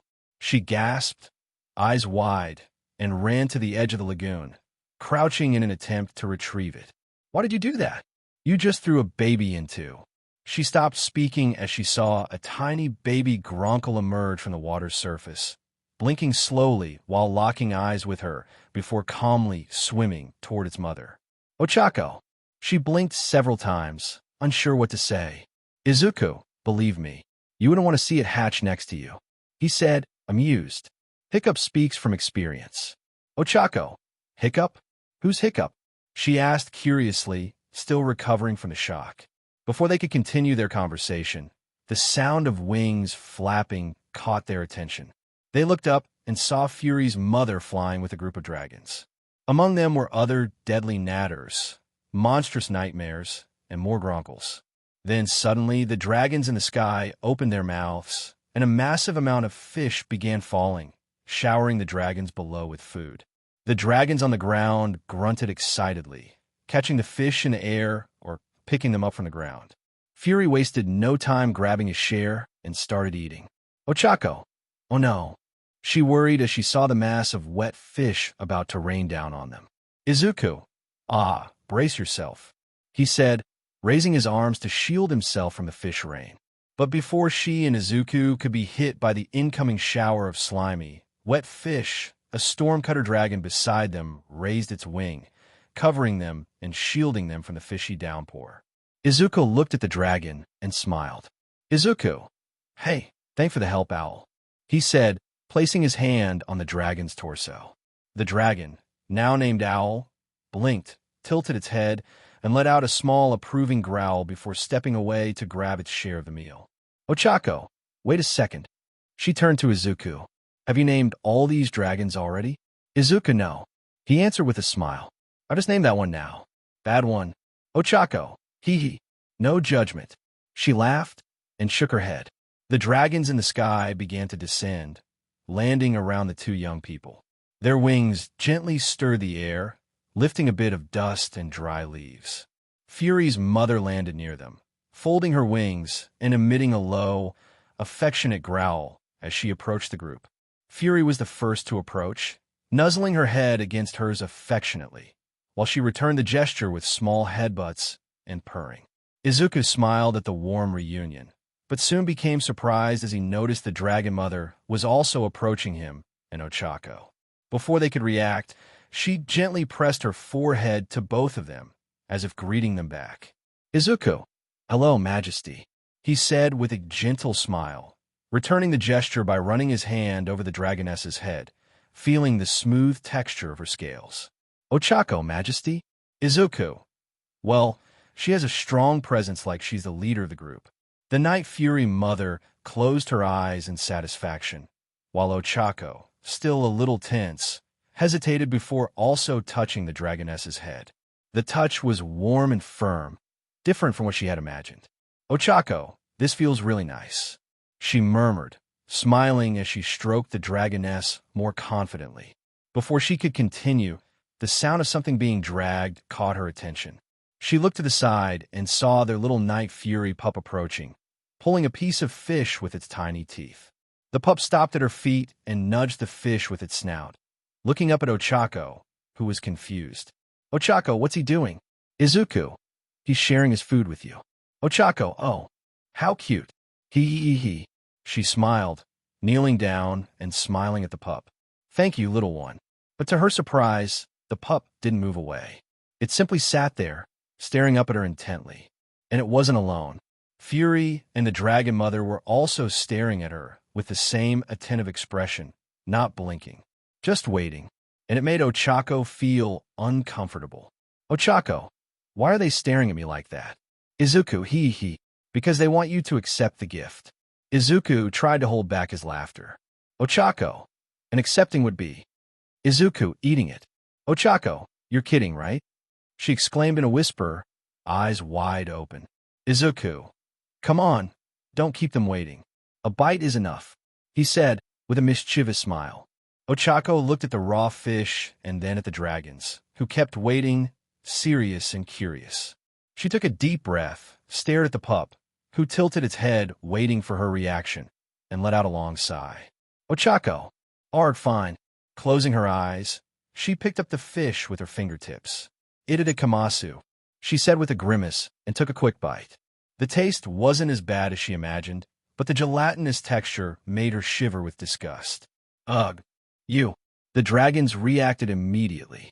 The pup clapped its paws excitedly. Fury let out a satisfied growl while wagging its tail, and the dragon mother seemed to approve of Ochako's action by nodding her head. Izuku, ha ha ha ha. Izuku, on the other hand, burst out laughing, enjoying it. Ochako, still trying to swallow, gave him a deadly glare before lightly punching his shoulder. Ochako, stop it. I'm trying my hardest not to throw up here, she said, with her hands on her stomach and her tongue sticking out. Izuku, I know. He calmed his laughter. I had to do the same when I met Fury. Believe me, it was gross too. Fury, Fury made a sound similar to a chuckle, as if remembering that moment. While Ochako was still recovering from the unexpected culinary experience, Izuku looked down at the pup, which was still gently head-butting his leg, wanting attention from the guy. He picked up the pup with his hands and raised it in the air, analyzing it closely. Izuku, look on the bright side, at least this little guy likes us even more now. You know, I think he deserves a name too, he said while looking at the little dragon in his hands, who tilted its head. Ochako, what are you going to name him? She asked, spitting lightly on the ground. He paused for a few seconds, analyzing the little dragon. Izuku, how about Lil Fury? Ochako, Lil Fury? Is that even a name? Ochako made a face. Izuku, why not? Ochako, he deserves a better name than that, even though he's a pup. Izuku, okay, so what do you suggest then? Ochako crossed her arms and looked at the pup, who blinked its big eyes at her, also waiting. Ochako, one that matches his brother. She looked at Fury and then back at the pup. How about Kuro? The little dragon perked up its ears, wagged its tail excitedly, and let out a satisfied growl. Izuku, well, looks like he liked it. Ochako, point for me, she said, smiling victoriously. Suddenly, the Night Fury mother let out a grunt and tilted her head slightly, observing Izuku. He noticed that she seemed to be expecting something. Izuku, oh, do you want a name too? Night Fury mother, affirmative grunt. Izuku, let me think. Ochako, please, pick a better name this time. Izuku, all right. He observed the majestic Night Fury for a moment, noticing her imposing yet welcoming posture. Izuku, how about Sigrid? The dragoness blinked, pondering for a moment before grunting in satisfaction. The name seemed to please her. Izuku, well? He asked, looking at Ochako, who also seemed satisfied. Ochako, now that's more like it. Izuku placed Kuro back on the ground, and the little dragon immediately ran toward his older brother, trying to get his attention. Fury looked at the tiny one and let out a sigh, allowing the smaller dragon to grab onto his face before lifting his head, with Kuro now perched on top of his snout. Ochako watched the scene and smiled. Ochako, you really get along with these incredible creatures, Yagi. Izuku kept his gaze on Kuro and Fury, responding in a more thoughtful tone. Izuku, at least they don't treat me badly for not having powers. Ochako looked at him, surprised by the melancholy in his voice. Izuku, after meeting Fury and spending these past months with him, I don't know. I've learned to fear dragons less than I fear humans themselves. He took 2 steps forward, observing the dragons around him, all living peacefully in the once silent environment, now filled with noise. I know there are good people out there, but there's no denying that there are also bad ones. And I don't even want to imagine what would happen if they discovered these dragons. Ochako was silent for a moment, digesting not only Izuku's words, but also the weight behind them. Her gaze drifted to the dragons around them, all living peacefully in their temporary home. She then turned back to Izuku, a bit hesitant before finally speaking. Ochako, like, whoever did that to the dragons last night. Izuku nodded, his expression growing more serious. Izuku, if someone was capable of imprisoning these dragons and leaving them in that state, then that same person probably did the same thing to the Red Death. Ochako remained quiet for a moment, processing Izuku's words. He spoke with such certainty, but there was a conviction in his voice that she couldn't ignore. Ochako, do you think the person who captured the dragons is also responsible for what happened to the Red Death? She asked, trying to piece things together. Izuku, most likely. If they managed to capture and imprison dragons like this, it's not hard to imagine they did something similar to the Red Death. And if they left one side of her brain exposed, it must have been intentional. Fury, Kuro, and Sigrid, who had been listening to the conversation, let out soft grunts, as if contemplating the matter. Ochako, speaking of that dragon, what do you intend to do about her? Izuku took a deep breath before answering. Izuku, I've been thinking about it, and we don't have a choice. We have to kill the Red Death. His response was direct and firm, but Ochako widened her eyes, shocked by what she heard. Ochako, what? You're serious? Izuku, yes. Ochako, you just said you've learned not to fear dragons, that they don't treat you badly, and now you're talking about killing one. Do you hear yourself? The Night Fury trio made no sound, merely observing. Izuku, I know it sounds contradictory, but it's not that simple. He ran a hand over his face and sighed. Even though dragons are just living beings like us, there's still some that are extremely hostile or simply evil. The Red Death is one of them. Ochako, and how can you be so sure? Izuku, because I read about her, he said, stepping to the side. In the Book of Dragons written by Hiccup, which I mentioned before, he recorded everything he knew about dragons, and the Red Death was one of them. It's not like the others. That doesn't just command smaller dragons. It uses them as servants, and devours the ones that are no longer useful. Like it or not, that thing is a monster, Uraraka. Ochako, but can't we at least try something else? Some other solution? She hesitated. Izuku, I wish we could, he replied, placing his hands on his hips. But the chances of befriending a creature like that are practically impossible. Ochako, okay. Ochako took a deep breath, trying to process everything. Let's say you're right. Let's say there's no other way. How do you plan to kill something like that? Izuku looked at Fury and Sigrid before answering. Izuku, did you notice that their shots didn't hurt the Red Death? That they didn't even seem to leave a scratch? Ochako, yeah, I noticed. Izuku, that happens because 95% of dragons are immune to fire thanks to their scales. The Red Death is one of them. Ochako, then how do you expect to defeat it? Izuku, because there's a common weakness among all dragons.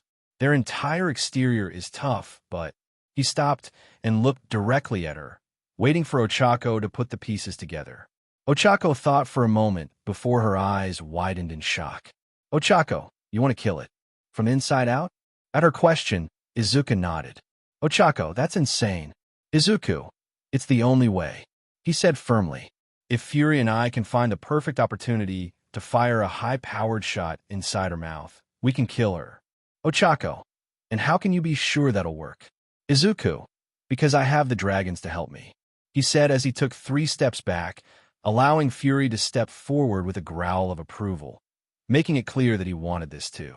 The dragon passed under his human friend's arm and circled around in front of him, prompting Izuku to run his hand along Fury's back. And he looked at Fury, then at the other dragons around him. Have me. Hearing this, Ochako lowered her head, feeling a knot in her stomach. Ochako, and when do you plan to do this? Izuku, tomorrow morning. Ochako raised her gaze to him. Ochako, tomorrow? But what about Yue? How are you going to explain your absence? Izuku, I'll say I got sick. Ochako, why not do it now? Izuku, because if I don't come home tonight, my father will notice. Not to mention the dragons still need to rest and regain their strength. That's why tomorrow is the perfect moment. We can't wait any longer. He spoke with a determined expression, drawing the attention of the surrounding dragons to the two of them. Ochako turned away, hugging her arms, a clear sign of concern, made even more evident by her expression. Noticing her body language, Izuku stepped away from Fury and took a few light steps toward her. Izuku, what's wrong? Ochako, Yagi. She spoke softly. This is really dangerous. Izuku. Izuku remained silent, listening. Ochako, what if something happens to the dragons? To you. What if something bad happens and they can't help you? What if I never see you again? The genuine worry in her voice made Izuku's chest tighten and his gaze softened. Izuku, I'll be fine, he said gently, standing right behind her. I wouldn't be doing this if I didn't have a plan. Besides, I have Fury to watch over me. Ochako. Her lack of response was another sign of uncertainty. Izuku, do you remember what you told me last night? His question made her turn her face toward him. Izuku, that the dragons see me as a hero? Then, that's what I'll be tomorrow. He looked deep in her eyes. That's why. Please, let me have this chance to be a hero. At least this time. Ochako was at a loss for words. She lowered her gaze, biting her lip. Then, without warning, she threw herself into his arms, hugging him tightly yet gently. This made Izuku freeze, blushing furiously at the sudden embrace. Ochako, just, please, come back safe. For me. The sincere, pleading request made Izuku, still surprised, slowly return the hug. He wrapped his arms around her, pulling her closer and closing his eyes for a moment. Izuku, I promise. He replied firmly yet gently, now seeing one of the biggest reasons to come back alive and whole. And the dragons around the clearing watched in silence, respectfully observing the moment between them. The next day, the morning sun gently streamed through the gaps in Izuku's bedroom curtains. The young man lay on his side, facing away from the door, pretending to be sick as planned. He heard footsteps in the hallway, followed by a soft knock on the door. Tashinori, Izuku, can I come in? He didn't wait for an answer. The door slowly creaked open, and the blond man stepped inside. His eyes scanned his son, who remained still in bed. Tashinori let out a quiet sigh before stepping closer. Tashinori, I just came to let you know I'm heading to UA for work. But if you need anything at all, just call me, and I'll come running back home. There was genuine concern in his voice. Even though their relationship was strained, Tashinori still cared for Izuku more than anything. Izuku, got it. You can go, I'll be fine. Izuku turned his head slightly on the pillow, feigning a drowsy tone. Tashinori nodded, but didn't leave right away. Instead, he stood still, running a hand through his blonde hair, as if searching for the right words. Tashinori, son, before I go, there's something I need to say. Izuku didn't respond immediately. He simply stared blankly ahead. But Tashinori continued, his voice lower, weighed with regret. Tashinori, I'm sorry for what I said before, when I told you that you couldn't be a hero. Izuku, the mention of that moment made Izuku's eyes narrow, but he didn't interrupt. Tashinori, I shouldn't have said that. What I told you, it wasn't true. You've always had the determination to walk this path, and that's been clear so many times. But he took a deep breath, feeling the weight of his own failures. You were right about what you said. Since your mother gone, I haven't been the same. I became too protective, too afraid of losing you too. I let that fear consume me, and because of it, it made me say things I never should have. Tashinori lowered his gaze to the floor before looking at his son again. I don't expect you to forgive me now, but I hope that one day you can. Izuku remained still for a few moments. His mind was a mess. Part of him wanted to accept those words, but another part still felt the weight of what had been said before. Anger, pain, and resentment, but none of them were hatred. So, He simply responded in a neutral tone. Izuku, I understand. No other words. No visible emotion. Just that. Tashinori closed his eyes for a second, accepting that as the best response he could get for now. He adjusted his jacket and sighed. Tashinori, I'll leave you alone now. When I get back, I have something special for you. I hope you'll accept it. Izuku, okay. He replied emotionlessly. Tashinori, okay. See you later. With one last glance at his son, Tashinori left the room and gently closed the door. Izuku waited. He listened to his father's footsteps descending the stairs, the front door opening and closing, and finally, the sound of the truck engine starting. Slowly, he sat up in bed, his melancholic eyes watching through the window as Tashinori drove away. Then, without hesitation, he stood up and walked to the closet. He opened the doors and pulled out the clothes he had set aside the night before, the same outfit he had worn during UA's practical exam. He dressed quickly, grabbed his backpack, and cast one last look around the room before stepping out. The mission awaited him now. On the road, Tashinori drove down the highway toward UA. The morning sunlight illuminated part of his face, casting soft shadows that reflected his heavy thoughts. He kept one hand steady on the wheel while the other slid to his abdomen, with a large scar from his battle against All for One remained as a constant reminder. There was a time when he saw this wound as a warning of his own fragility, a limit he could never surpass again. But now, looking at his reflection in the rearview mirror, Tashinori saw something different. Not uncertainty, not fear, but determination. He took a deep breath, his fingers lightly pressing against the scar before returning his hand to the wheel. Tashinori, wait for me, son. I'm gonna make things right this time. He didn't know exactly how, but he knew he had to change. Not just for himself, but for the son he had unknowingly pushed away. And this time, he wouldn't let fear win. Classroom 1A. Aizawa's calm and firm voice echoed through the room as he assessed the students' performance in the previous day's combat training. Some listened attentively, while others, like Bakugu, kept their heads down.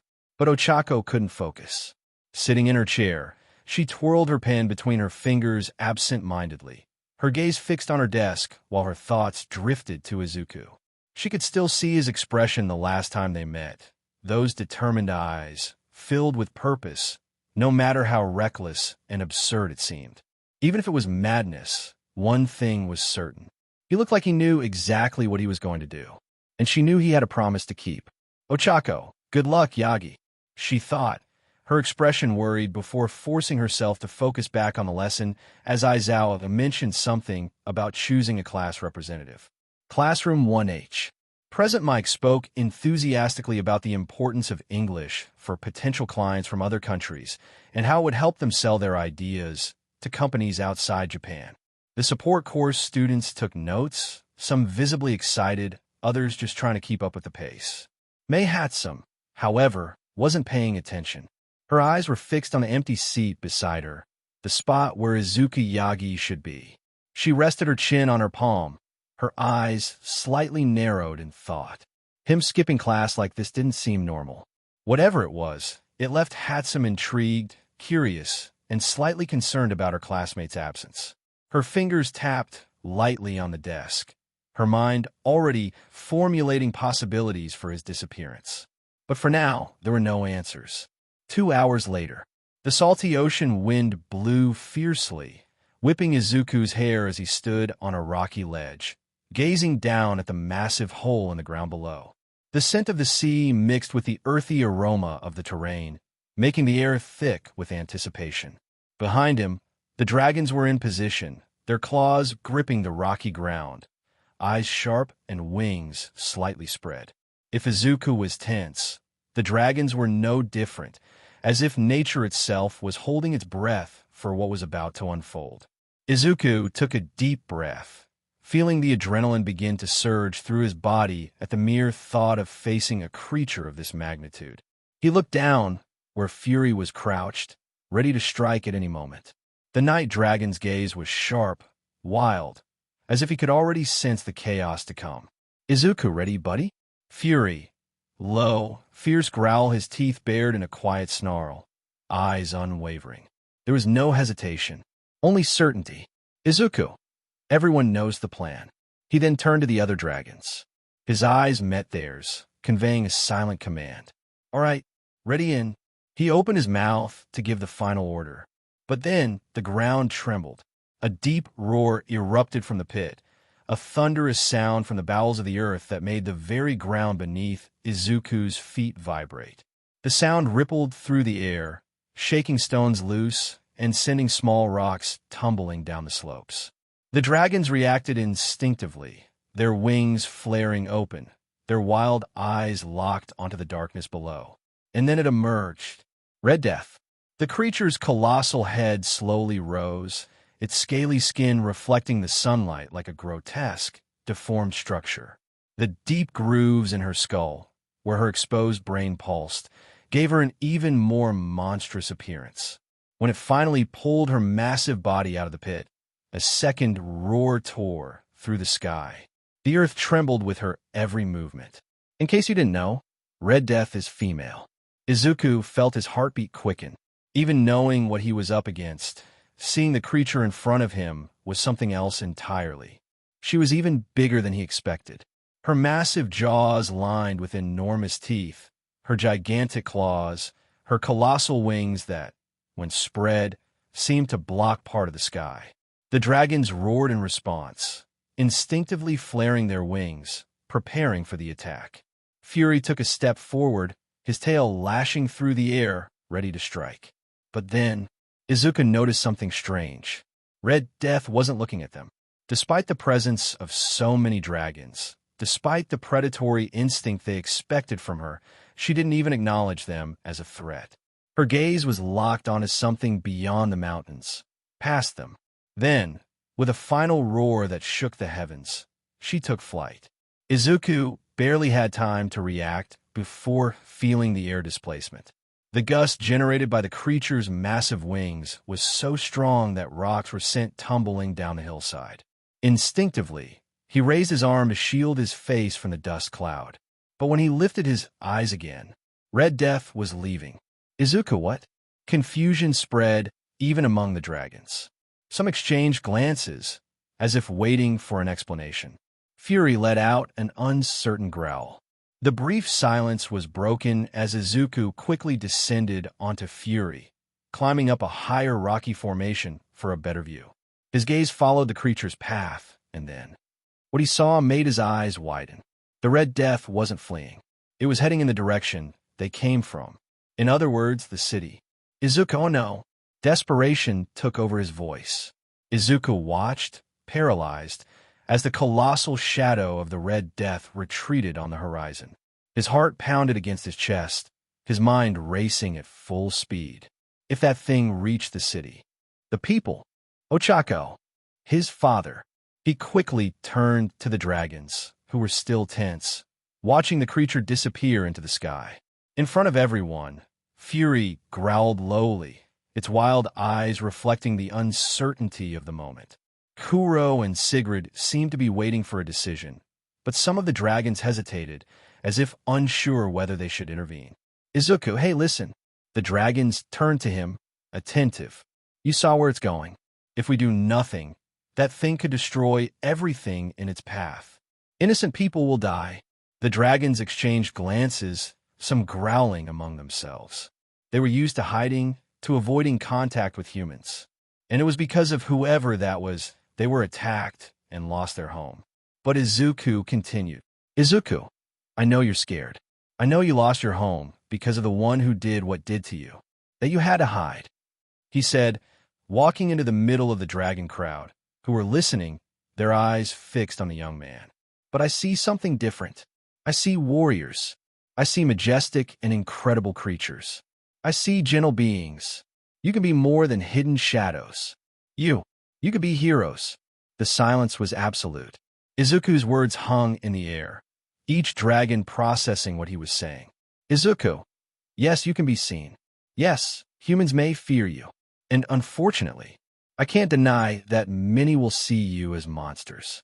I can't deny that. But if you fight today, if you fight by my side, you won't just be dragons who challenged a monster. You'll be dragons who save human lives alongside a human. And I promise you, if you help me stop this creature, I will do everything in my power to protect you and ensure you a new home. Fury leaned its head behind Izuku, smiling and giving its initial support.